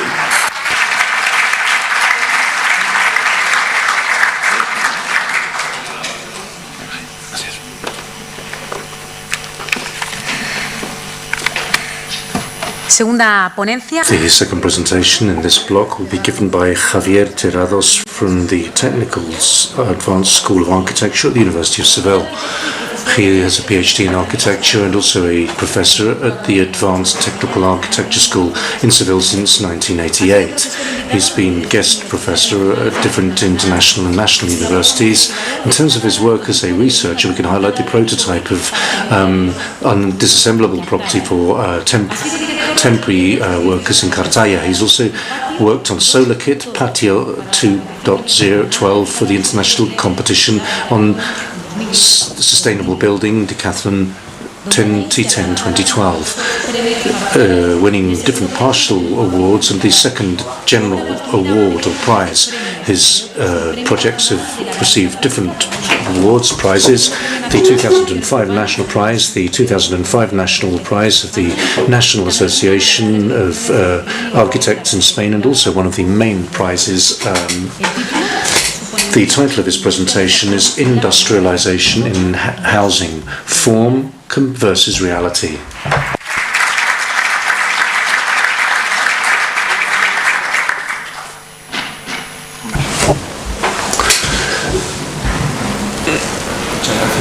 Thank you very much for the invitation to participate in this international congress. And I reiterate what my colleagues who said before, the organization's been impeccable, and I love this in these type of events when they're organized, particularly in this way. I'm going to link up with some of the comments made previously because I'm going to talk about industrialization. Firstly, from the academic standpoint, I've always felt that what we can teach about industrialization in the modern movement, in modern architecture, can be summarized via an anecdote. In 1935, Le Corbusier visited the Ford factory, the Ford vehicle factory in River Rouge in Detroit, and he was a great writer, and he said that in France, for $1,000, you wouldn't even obtain a quarter of a home, but here for $1,000, they'll give you a car. How is it possible that for $1,000 I can have this combination of effectiveness, technology, material, and everything else? This notion, this idea, this concept, this image of technology associated with automobiles, paradigm of technology, in other cases airplanes, actually flooded all of the images that we've seen in modern architecture. The great authors Franco Wright, Alvar Aalto, whenever we imagine them, they all examined industrialized building, because this concept that houses could be manufactured like cars, and for $1,000 you can have something more than just a tiny room or a meter squared. This found a place in modern architecture, but something has happened since last century that's evident, and it's been described by an author, Gilbert Helber, that we've all read very much in a text entitled The Dream of Prefabricated Industry. Humanity is immersed in this fight for industrialization, but everything in the 20th century has been a failure. The 20th century is the history of failure. It's a story of failure, because none of these authors managed to build an industrial building. Well, we've all written a lot about this. Those of us who specialized in PhDs or in these type of events, we've dug in deep into these points. Firstly, from a theoretical standpoint, it's still striking to think of certain phrases when you read North American industrialization manuals of a more practical nature, and some writers say things like the industrialization of building has much less to do with architecture as it does with a business model. And that is something we consider to be a key. If we consider investigating this in more depth, in fact my PhD was on this subject. This is my PhD, in fact. This was my PhD, this was my doctoral thesis. And we address this from the different perspective. Can we actually jump over to the other side of the ocean? Can we interiorize about industrialized buildings, constructing, and rather than being system theorists, can we be promoters? And this is a result of the work of a research group that was initiated in 2005, believing that the university could do more than just create systems.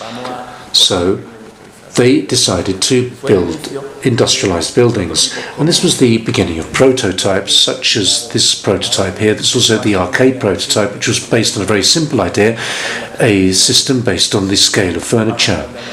So if you go to a shopping mall, you purchase a package and you buy something from a place like IKEA, you can assemble your own furniture, and this was the idea that you can see here, which appears here with the layout based on furniture type elements which can almost be constructed by hand, manually, almost like IKEA furniture. We managed to develop and build this prototype in Cartaya as a model residence for temporary workers that could be disassembled.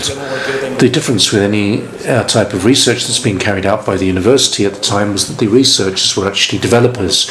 So to a certain extent we're working on a business model, because the idea was not to investigate, to research. The idea was to obtain money, funds to do something which could be profitable. That same business model also gave us opportunities to research for the development of the solar prototype. Here's an image of one of the prototypes that was manufactured with the same technology. these type of furniture type elements that can be manually assembled almost. They're prefabricated and assembled on site. And we were able to develop homes like these that were actually set up by the students. These are international solar competitions that originated in the United States, and they've gradually been imported via franchises in Europe. These are based on the possibility of being able to develop prototype homes basically for students using sustainable technology and also with energy efficiency. In other words, self-sufficiency through photovoltaic energy. We developed the first prototype in Margate, the solar kit. It was an entirely closed kit. It was closed, almost like an Arab construction, interconnected by small patios and powered by solar energy. Here you can see a prototype. This prototype was rather successful following the Cartaya prototype, and after that we began to receive commissions, the creators of the system. This is a commission for Cartaya Town Council to develop a small settlement for temporary workers which would be associated with the strawberry sector. We did it similar to the approach with furniture. How much would it have to be purchased and how long would it take for us to manually assemble them by technical experts? And this is the image of what was exhibited. This type of micro city that was self-constructible and which could be disassembled according to the season. This gave rise to new opportunities to develop other prototypes and to develop them at the university. The CEPOM was the Patios 12.0 project for the year 2012. And here the idea of this project was to work on a business model that was even more radical. It was it was planned and constructed between 2010 and 2012, which was precisely with the worst part of the 2008 crisis. There was no money anywhere.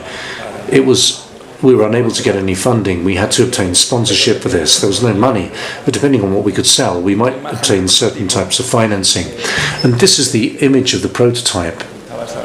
It's based on the idea of creating a type of patio. Again, I don't want to go into too much detail. That was formed by 4 prefabricated modules that are grouped around this patio, which could be adjusted using this type of wall, movable panels, and which would have shaded sections which could also be adapted. From this perspective, this was the perspective that was used in a poster where the 60 sponsoring companies appeared. Each of those 60 sponsors donated one of the elements, and a few others donated the employment, donated the labour. And the assembly work was actually profitable to pay for other things, to pay the administration, etc. So I think that initial intention for the prefabrication design to be possible, at least at prototype level, had to be accompanied by a lot of hard work and really getting down to treating this as a business and becoming developers. And we had to develop a good relationship and collaboration with the developers. And after this, and there were certain repercussions in the press, we became the inventors of this system. We didn't realize perhaps at the time. We actually took a step back and we did what everyone does at the university. We would develop systems to see if somebody would purchase them for their construction. For example, for this one in Rinconada, we developed a project for homes that could be disassembled, formed by modules, which are similar in size to a lorry container. And we were able to sell this idea to the city council, pending its acceptance by a developer. And this gives you an idea of how this 20-home project was developed, or another one for a tourist company, using this concept of the Patios 12.0 project, developing a series of homes based on grouping prefabricated modules that could be transported by lorry around a flexible patio, creating these type of tourist accommodation in the area of Conil in Cadiz. We sold a system. We didn't really focus on the business model. We've also developed a system for a Colombian company that asked us about the possibility of developing homes that could be disassembled for mining, for mines and mining production areas. Very quickly again, the same company had a concrete subsidiary in Medellin in Colombia, and they entrusted us with the development of a prototype project for prefabricated homes made from concrete. And we looked back to the 1970s to determine what these type of house of cards structures were like in the 70s. And we proposed these type of prefabricated cube-like structures based on a sandwich-style panel system, modular system, and with these load-bearing walls. This was referred to in the 1970s as a type of house of cards structure, and in this way we could increase the use of concrete as we moved up levels. And we also sold this idea to the company in question. And finally in Vicesa, this isn't the project that we did, because the project's still open and we can't show you the results, but this is an initial render of what we were able to do for temporary accommodation, prefabricated for example, relocating people while social housing is being refurbished or rehabilitated. There's this project here. Thank you. And basically it was one lorry per day, one home. One lorry a day, one home. And here you can see the process. It was a central module. Well, it was actually two modules. The lorry, everything would fit on a lorry. Two modules, the entire installation elements are here, and the rest of the construction is set up around this light structure with these very light profiles and also sandwich type panels. It was these are highly developed projects, but they're still projects on paper. So in terms of drawn architecture, it's a very interesting project, but it ended up there and no more. We could probably say that the major enemy, I've skipped this unfortunately. These are projects that were developed by our studio. And these are properties that we were able to develop. These are buildings that we developed in the same period. So as research advanced in relation to industrialization in the academic sphere in the university, the world was still turning. So we carried out projects in Conil, Jaén, Antequera, Seville, and then Seville again, Jerez de la Frontera. So the world continues with its normal systems. We normally say that there's two reasons for this. This occurs due to the price bank Brunelleschi. Well, those who are familiar with the history of architecture during the Renaissance, he was the person who developed the concept of work efficiency when he designed the dome in Florence. Leschi wasn't somebody that was already working in the quarry sector. He was an agriculturist, a painter, and he was the first person who developed, it said, a architectural project from outside the world of construction.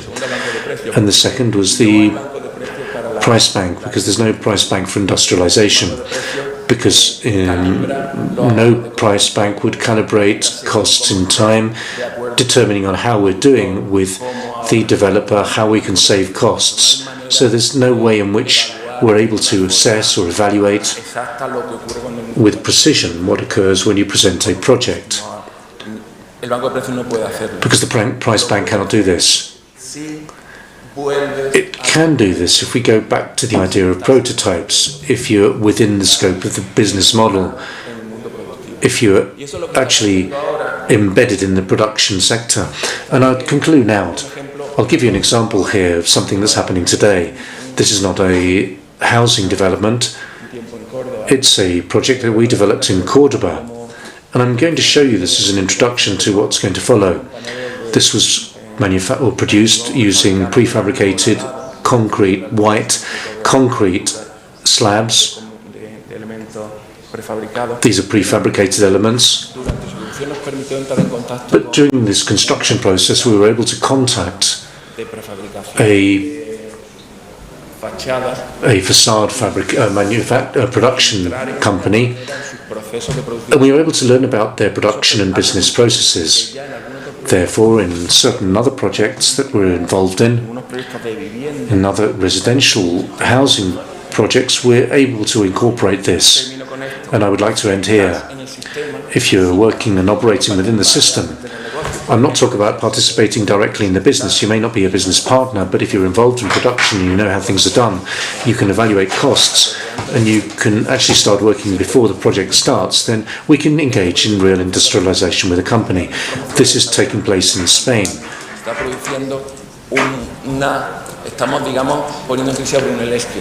So we're doing something similar to Brunelleschi. We're positioning architectural studios before the construction of the development with the developer before the project ends. This means that we can design industrialized systems with them, because on paper it's very difficult to do this. You're either the developer or you're in contact with the business model via prototypes, and then you can find the way in which you can obtain profits and optimize costs, weight, etc., or you're with the builder. And I'd just like to end with the Le Corbusier anecdote. While he wrote this, he said that for €1,000, I can see this light, efficient architecture, it's wonderful. Henry Ford wrote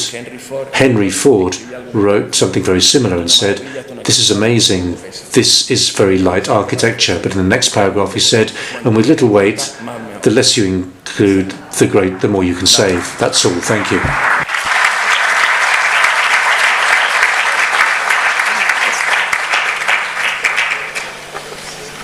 Van tomando asiento, continuamos con la mesa redonda. Justo cuando termine tenemos tiempo ya de tomarnos un café, quien quiera otro café, un refresco.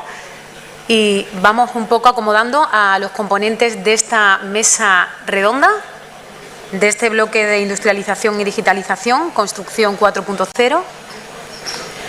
Hola, ¿qué tal?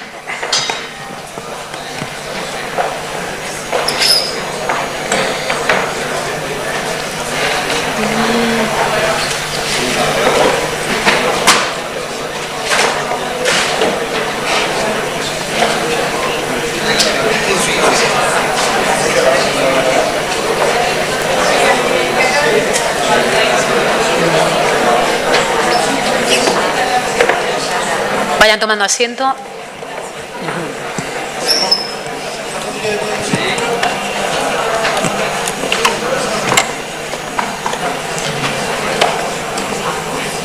Mesa redonda. Voy presentando mientras, ¿vale? Introduce y modera esta mesa redonda Ignacio Peinado Guerrero, de Fadeco Promotores. Es ingeniero de caminos, canales y puertos de la Universidad de Granada.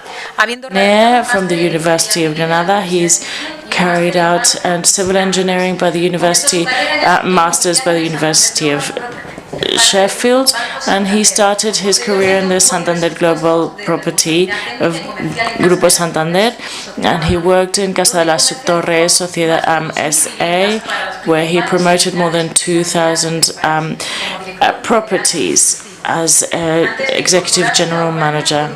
Before being part of Urbania, he was general director and member of the managing committee of Neynor Homes, and now he's the president of Fadeco.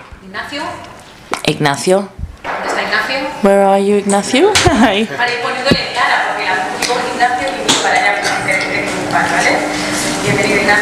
Welcome, Ignacio. I'm going to present everyone's biographies, and I leave it in your hands, capable hands. Members of the round table: Juan Carlos del Pino, Director General of AVRA, the Building and Rehabilitation Agency of Andalucía. He's in charge of creating and managing this international conference. Congratulations.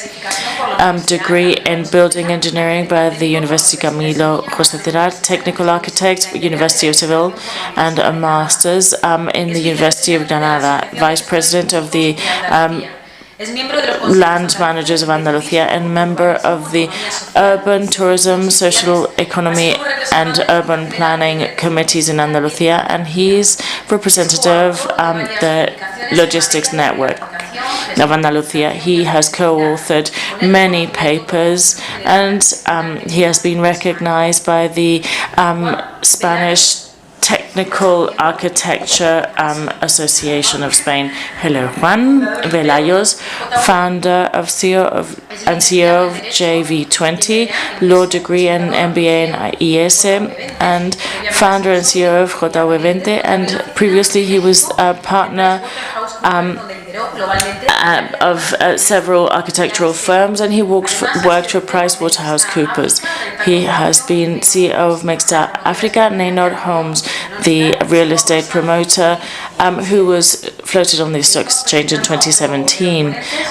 Another of our speakers, Juan Antonio Gómez Pintado, president of the Agora Corporation.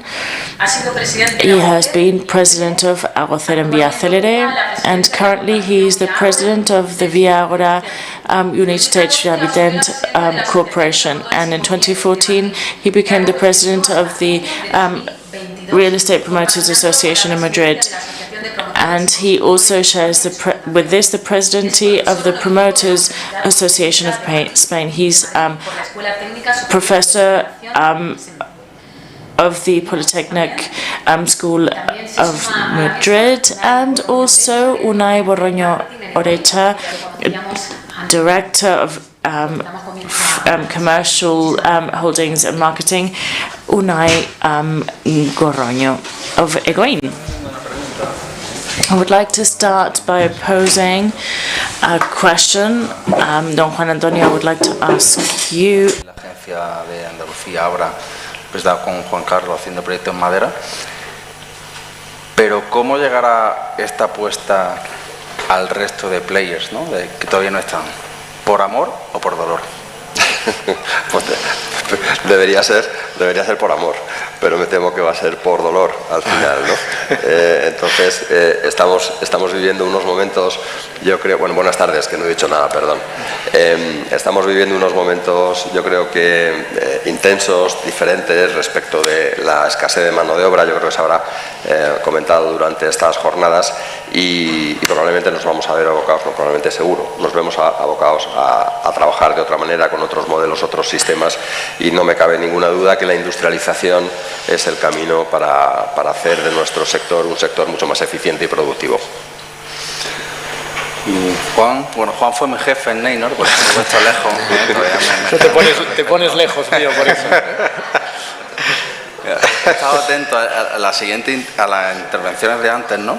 Y hay algo que sí me gustaría preguntarte, Juan, tu opinión sobre la incidencia que puede tener la industrialización y la industrialización madera, ya no en los costes de construcción, en la mano de obra, sino algo que alguna vez te he oído apuntar importante, en la financiación. Que al final los inversores acuden al mercado a coger capital. ¿Va a tener incidencia? Sí, va a tener, yo creo que mucho más rápido de lo que nos creemos. O sea, al final este proceso, yo creo que, y lo escuchaba antes, y lo escuché, o sea, al final llevamos 1000 años hablando de industrialización y que llega, pero que no llega, ¿no? Pero de repente estas cosas es un día romper. When it happens very, very quickly. Porque ya se ha entendido. Because now we understand, Ya está pasando. O sea, ya and we are at the right time. So it's when something like this gains inertia, it's not something that happens from one day to the next, but the process has started, and one of the aspects that is going to impulse this dramatically and accelerate it is metal, the lack thereof. We have understood painfully that it is not viable to have sustainability slash industrialization with metal. So when I talk to investors, I say, are you going to be able to compete with me when I build different buildings in wood and you're going to build them in the old construction way? Well, your assets are going to be less sellable than mine. So this time has come, and the people that you didn't believe this now understand that this is not a competitive advantage, that they can't compete. So now the time has come for to face the execution challenge. But we have wind in our sails, and I think this is key, because capital will be invested in innovation, not in traditional. And I think in the next 15 years, 30% of the workforce of our sector will retire, and we are not able to attract enough young workforce. So this is progressive, so it's not going to happen from now to 15 years. It's going to be a progressive issue. And if now we have workforce issues, we'll have more in 5, 10, and 15 years. I don't know if you have read the book, Who Took My Cheese? ¿Quién se ha llevado mi queso? And that is what's happening with real estate promoters. The story versus on an experiment where mice are provided cheese always in the same place, and then they take it away, yet the mice go always to the same place. The mice are real estate promoters, and we still keep going to the same place to see if it's going to work. So this is not going to be the case. So painfully we shall learn the lesson, but it will be a quick learning curve. The lack of workforce and thus the increase of industrialization as a system to palliate this, this will have to go hand in hand with workforce that can be recycled and repurposed for this industrialization. Will they be able to repurpose their training? Vocational training is going to be key, because we as business owners have to make this dignified endeavor. So vocational training is going to be very important. And first of all, I believe that what we have to do is train and provide good training and value it. With regards to the industrial sectors, the environment where we produce materials have to be more regulated, more mechanic, robotic, and automated.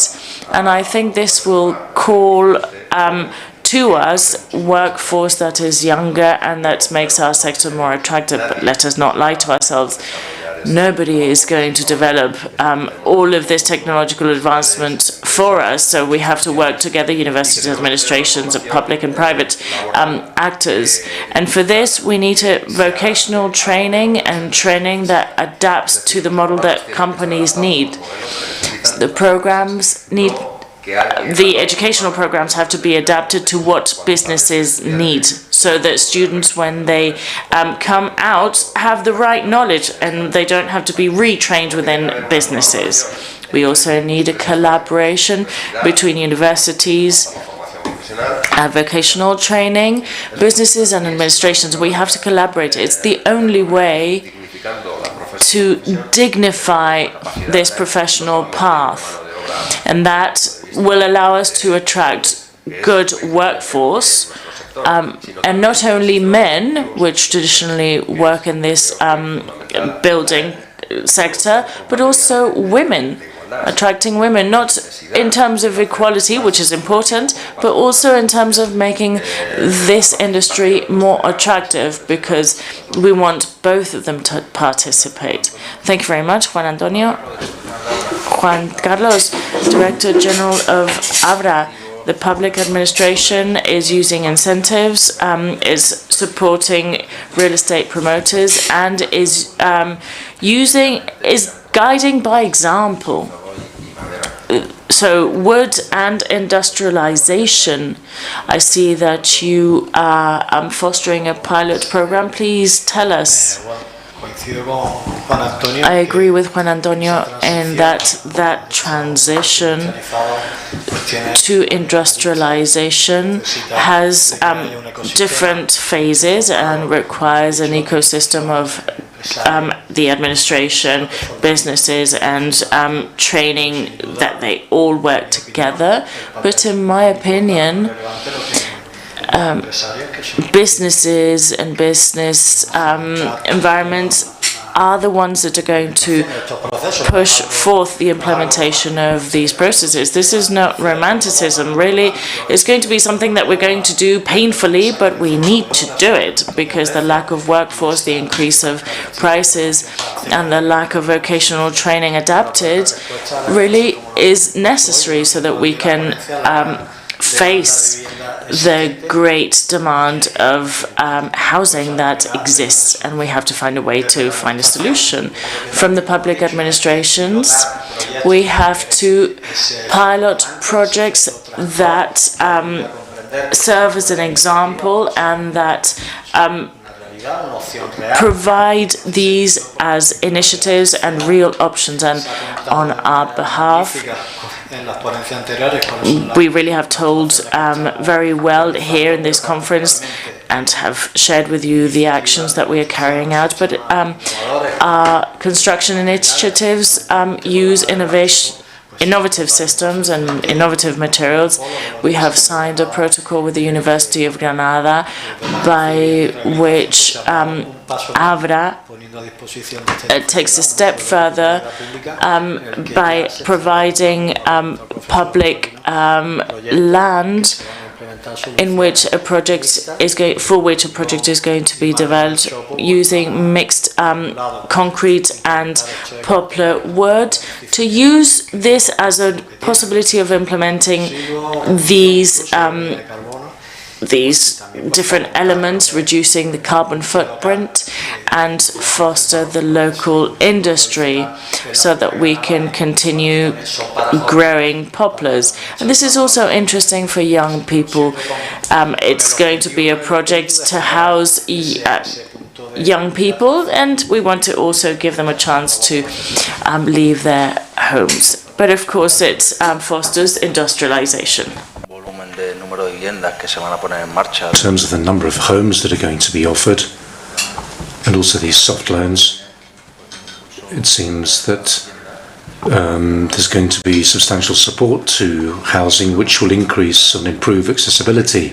And that's also a great opportunity. And let's see if that is ultimately achieved. And it would be great if this is something that's achieved together with sustainability and efficiency and innovation.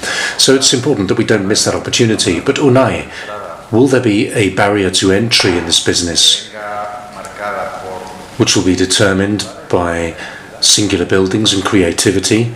These are architects who design iconic buildings and like to revel in industrialization. Will this create barriers? No, I don't think so. That combination of buildings and industrialization already exists. We've talked about good architects today. It's important that the architecture projects are good, based on collaboration, incorporating state-of-the-art software. It's important for the projects to be of excellent quality. So architects have to work with the materiality of the products that are going to be used in those buildings with good knowledge of his or of their strong points, their weaknesses. And in collaboration or collaborative projects also make sure that industry is on board from the very beginning to ensure that the efforts that are made in those projects, as we heard from in that presentation regarding BIM systems, avoiding the duplication of tasks so that each task is performed only once. So with this variety of products and also the amazing design capabilities of architects come up with some really good projects. I don't see any limits there. Does anyone want to be a little more controversial or not? Well, I believe that architecture is a profession. Well, I believe that design and industrialization is even more important, in my opinion. But I believe it's a profession that will evolve. Of course, there will continue to be iconic projects. There has to be. And there will be these unique projects. There is a niche market for this type of architecture. But industrialization is all about standardization. And the genius that is embedded and imbued in those designs, well, there's certain buts there I disagree. He doesn't look like he's an architect, does he?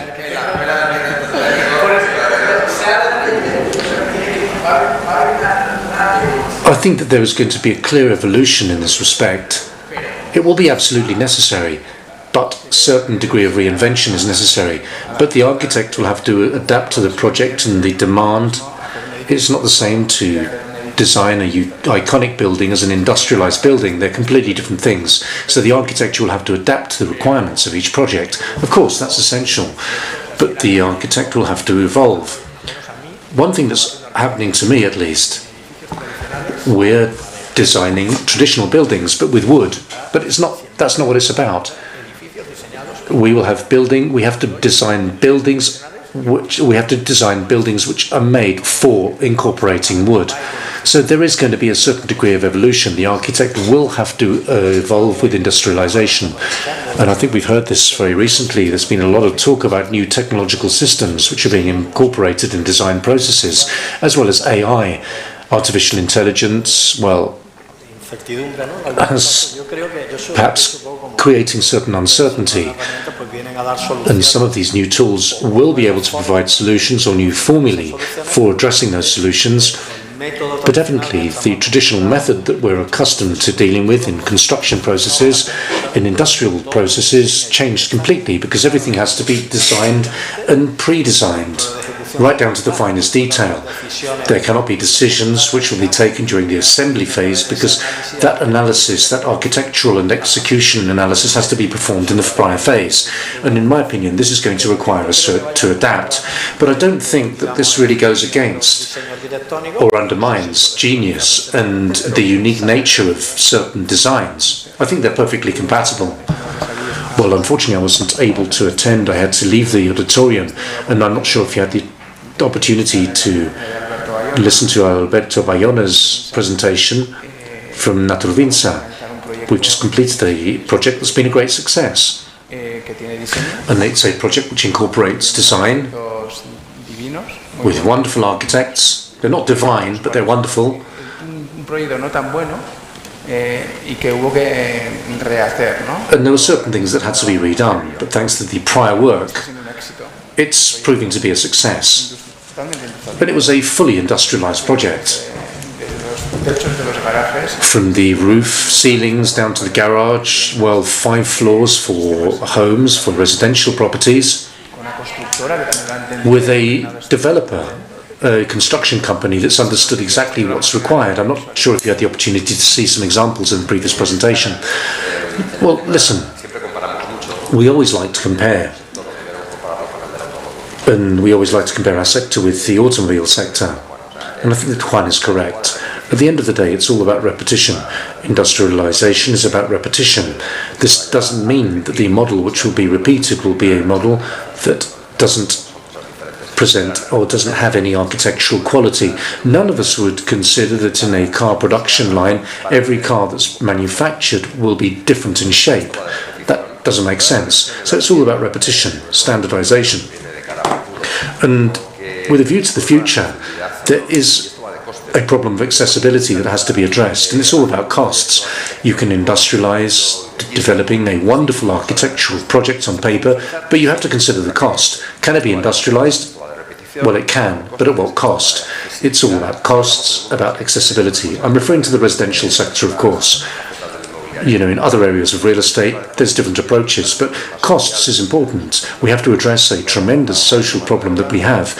So first we have to talk about labour, secondly the lack of accessibility, the lack of industrialisation, and thirdly the lack of the capacity to ensure accessibility to the residential park for large segments of society. So the more we're able to standardize, and this doesn't have to clash with having wonderful facades on our buildings, it shouldn't be a problem.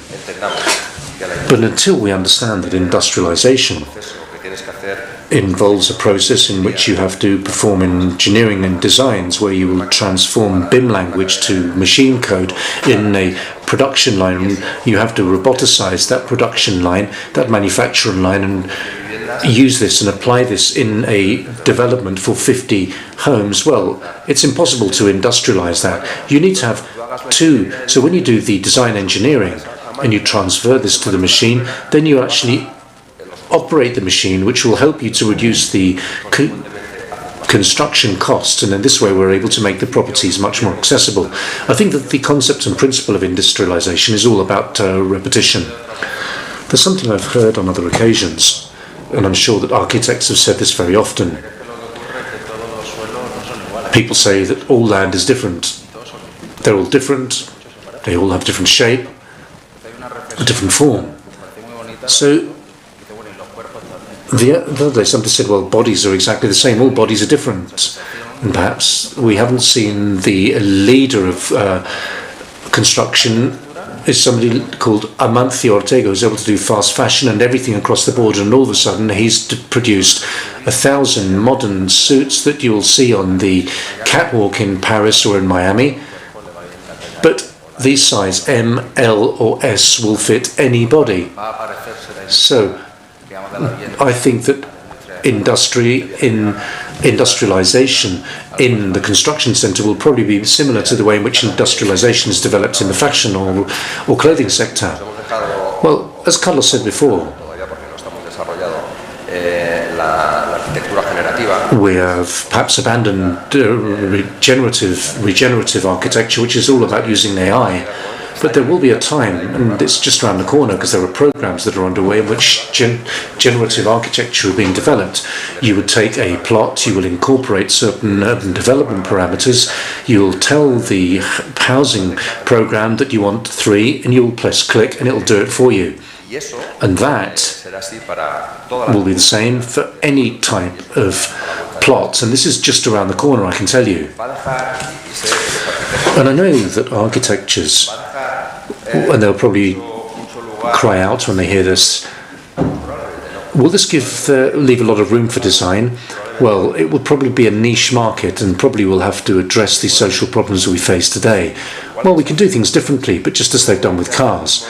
And you'll see how a model car is manufactured, but the next year they'll do something different because they'll adapt. But the manufacture of the car, robotics, industrialization will all be based on the same model.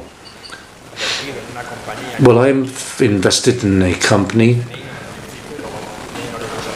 Neynor left, and then it's called Architectures, which is all about exactly what Juan Antonio said, and that was back in 2014 that these people came to see me.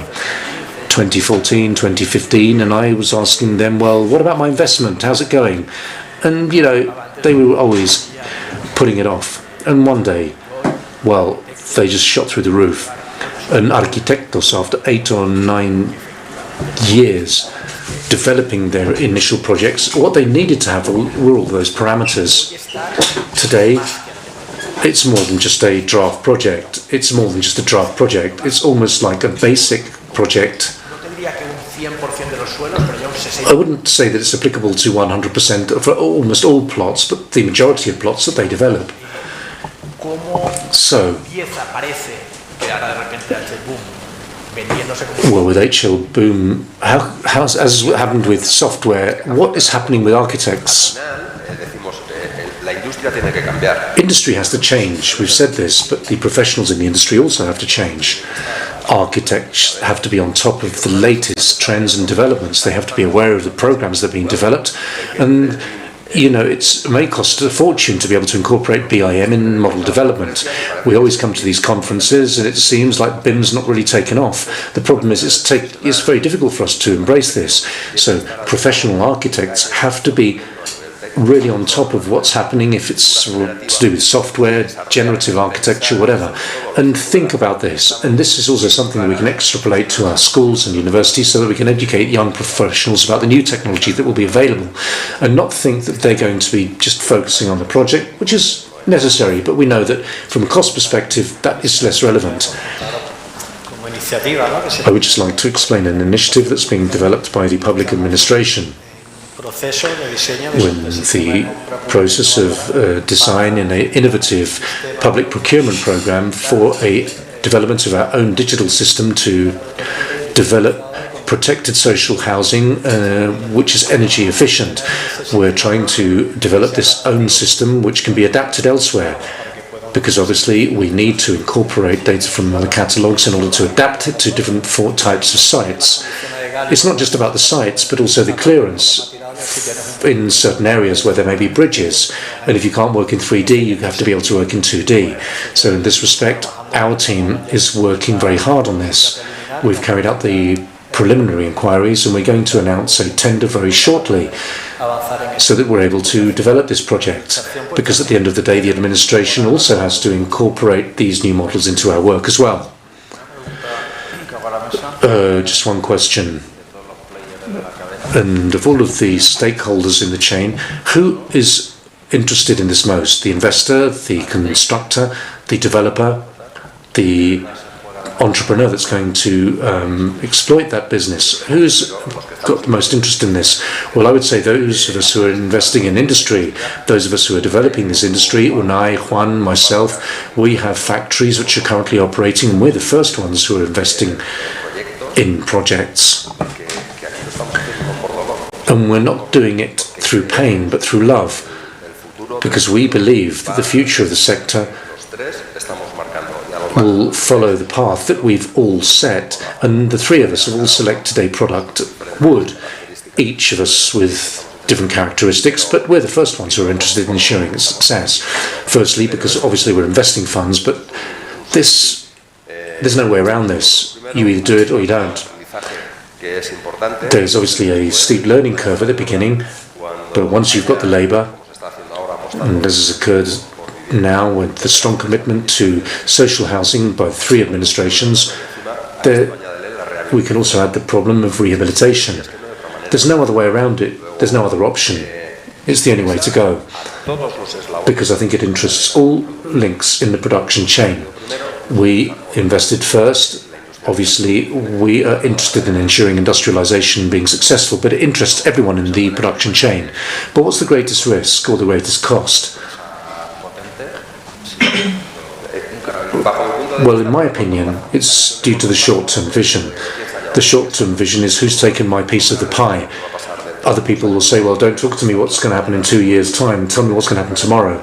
It's important to have a long-term perspective on this, because things change very quickly. And when the time comes for you to want to industrialize, you're going to have to tackle a very steep learning curve, and it's going to be very difficult to get onto the curve and ride the wave. At the end of the day, construction companies don't deal with figures very well. They will compare this estimate with this one that's industrialized and others that's not. It may evidently seem more economical, but what about the capital cost? Thinking about the time that you save with industrialization, capital cost, interest costs, we're all paying for those, 6%. The opportunity cost, reducing the time margin, and consequently in 2 years where we've been affected by the pandemic or war, so the more you reduce the execution of the project, the more certainty and security you'll have. And these are all intangibles that you have to incorporate and take into account.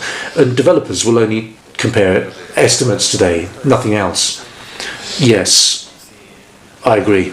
I don't think that anyone's going to get angry if I say this. The example of the mouse and the cheese is probably perhaps less appropriate. I think that developers have a short-term vision. They want to stay in their comfort zone. And it's the same what I said before regarding the architects. It happens to developers and construction companies. You really have to get out of your comfort zone, because we've all got to learn together. We've all got to learn many things that are not inherent to our sector.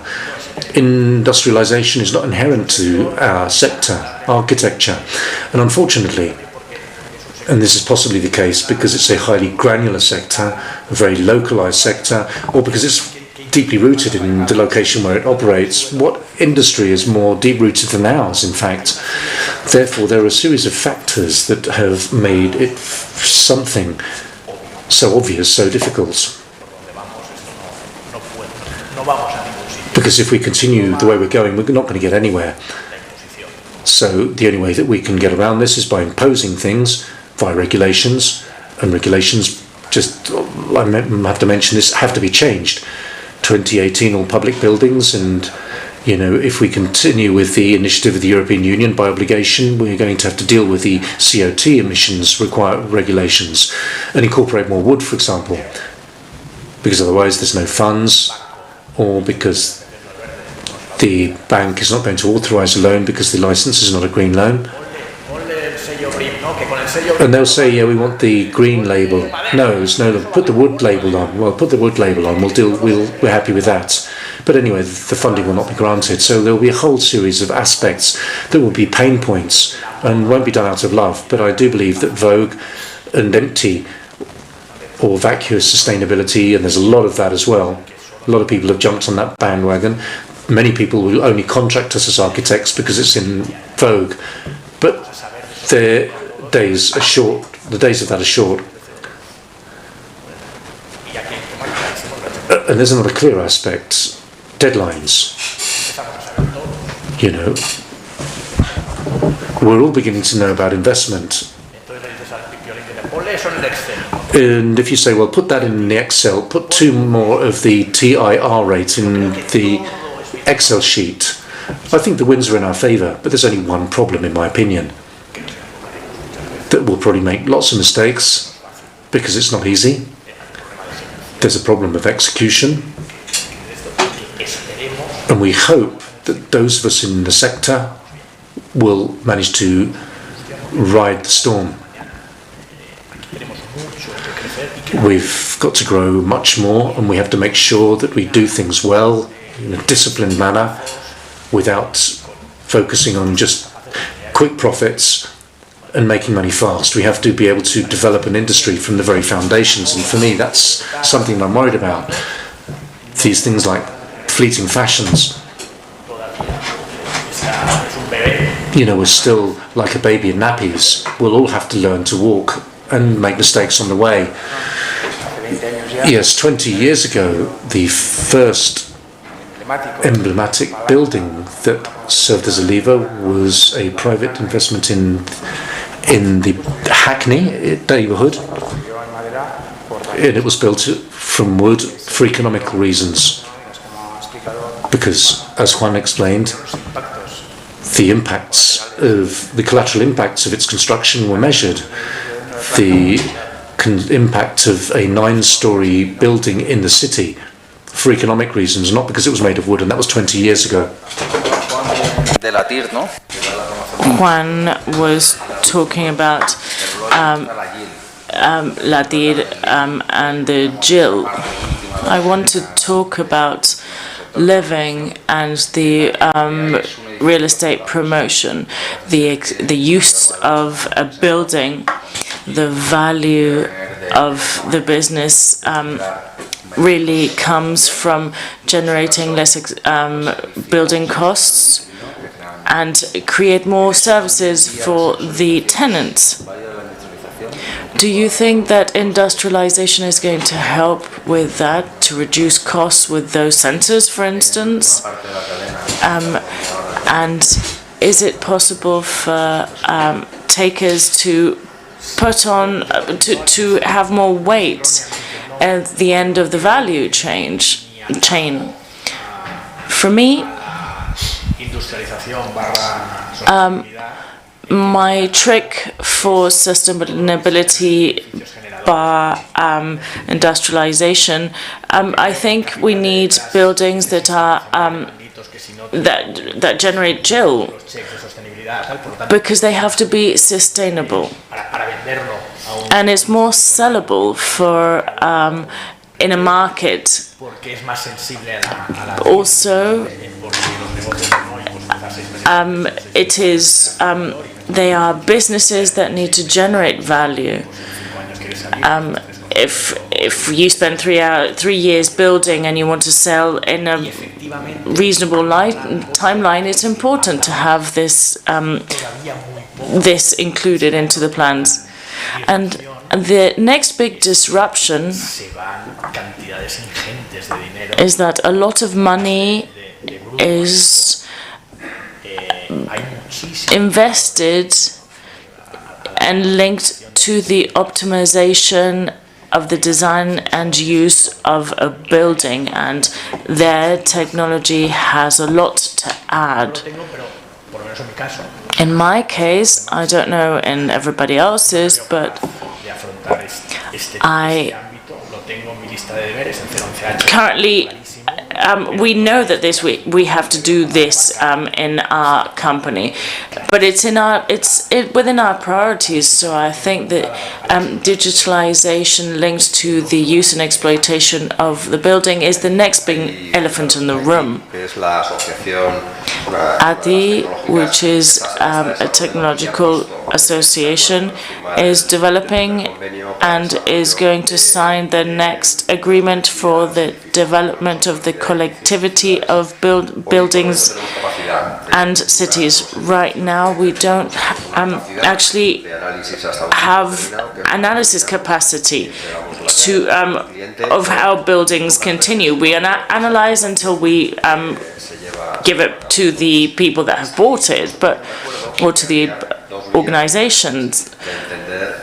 And up until now, there have been two different ways of understanding how one can monitor buildings. On the one hand, one that included metaverse, and another one that included physically, including sensors that would give you readings. And those two ways did not marry well. The different companies did not agree, and now they have agreed, and they have created a pressure group, and they are decidedly influencing on legislation that are coming from Europe. So in very little time, we will have to monitor within buildings what happens in our building, but also because it has an impact on what happens in cities. So connectivity is absolutely essential, and it's going to come very quickly.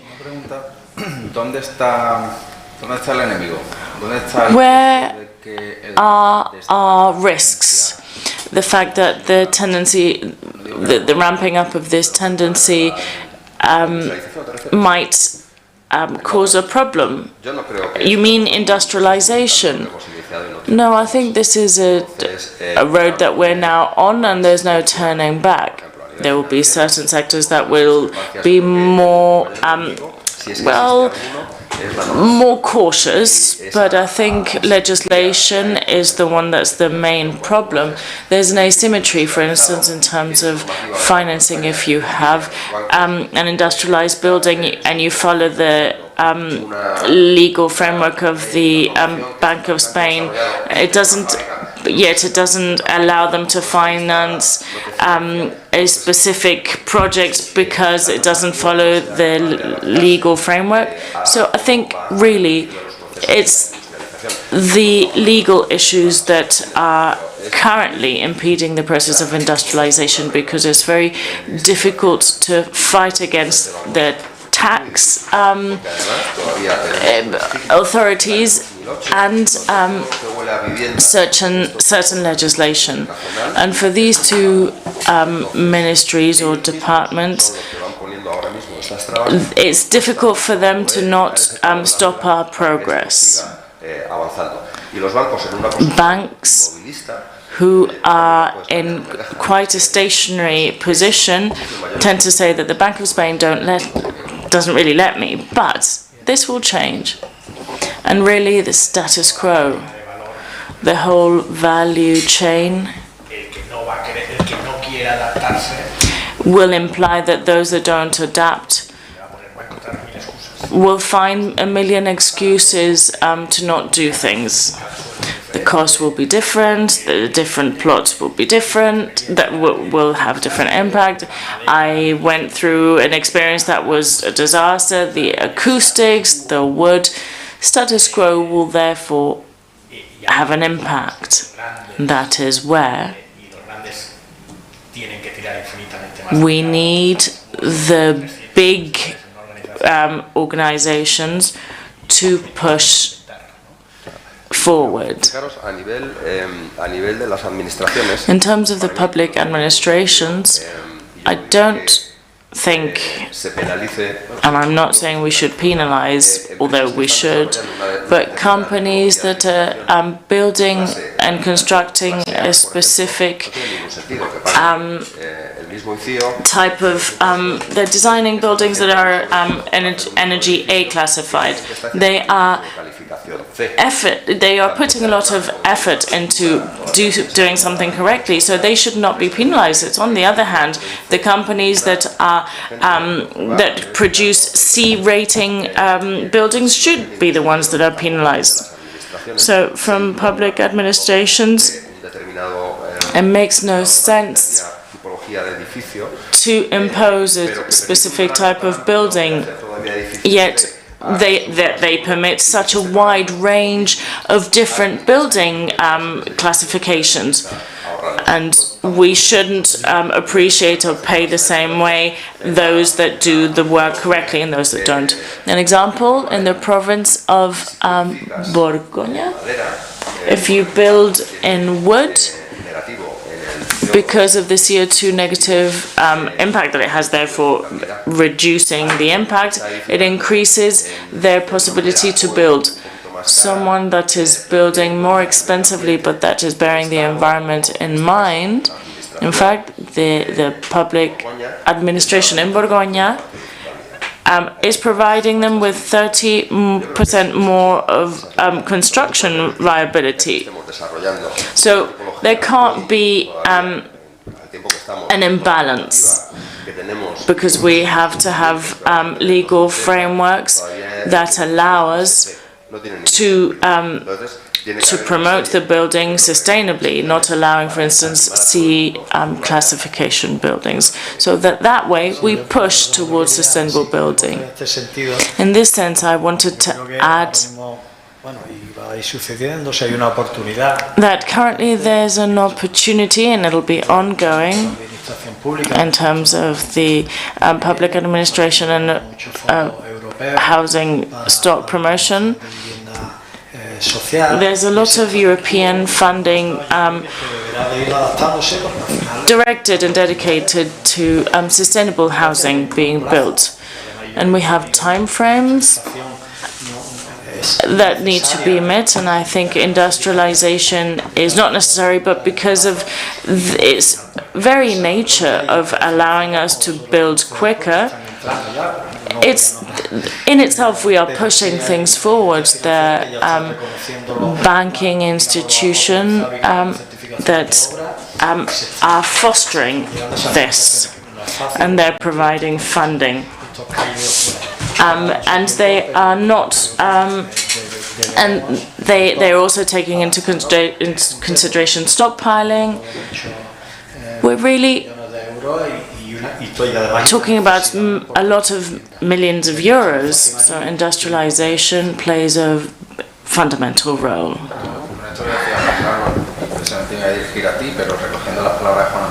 And now, in the words of Juan Antonio, from FADECO, which is the business association, we have already asked the Andalusian regional government to bear in mind that the businesses and the universities invest a lot of money in doing a lot of research, yet innovation is necessary and very simple within legal frameworks. The Andalusian regional government approved this 6/2021 law. In hotels, if they were built sustainably, they increase the building capacity in 15%. That could be made extensive to the housing construction sector. And I think the Junta de Andalucía regional government is working in the right direction. And so, to close, I will ask each one of you to share your wisdom with regard to the future, so that the architects cease to try and do everything. And so please draw this to a close. I would say that the accessibility to housing problem has a solution, but it is essential to use industrialization. Thank you, Juan Antonio. The use of wood in construction must increase, that we have more than plenty wood to meet the demand and increase, and that way we will increase the importance of rural areas, so that there is a better management of forests and mountains, so that we can have more wood for construction, less for wildfires. I would like to say that industrialization is essential to guarantee access to dignified housing, which was said in a previous intervention. I think talks around these topics and conferences structured around these topics are more and more nurturing and more enjoyable, and we're evolving towards a sector of which we are going to be very proud, with industrialization, standardization, sustainability. I think our debates are richer and lovelier, and our profession and industry is making us very proud of what we do. Indeed, indeed. Thank you very much, gentlemen. Thank you all.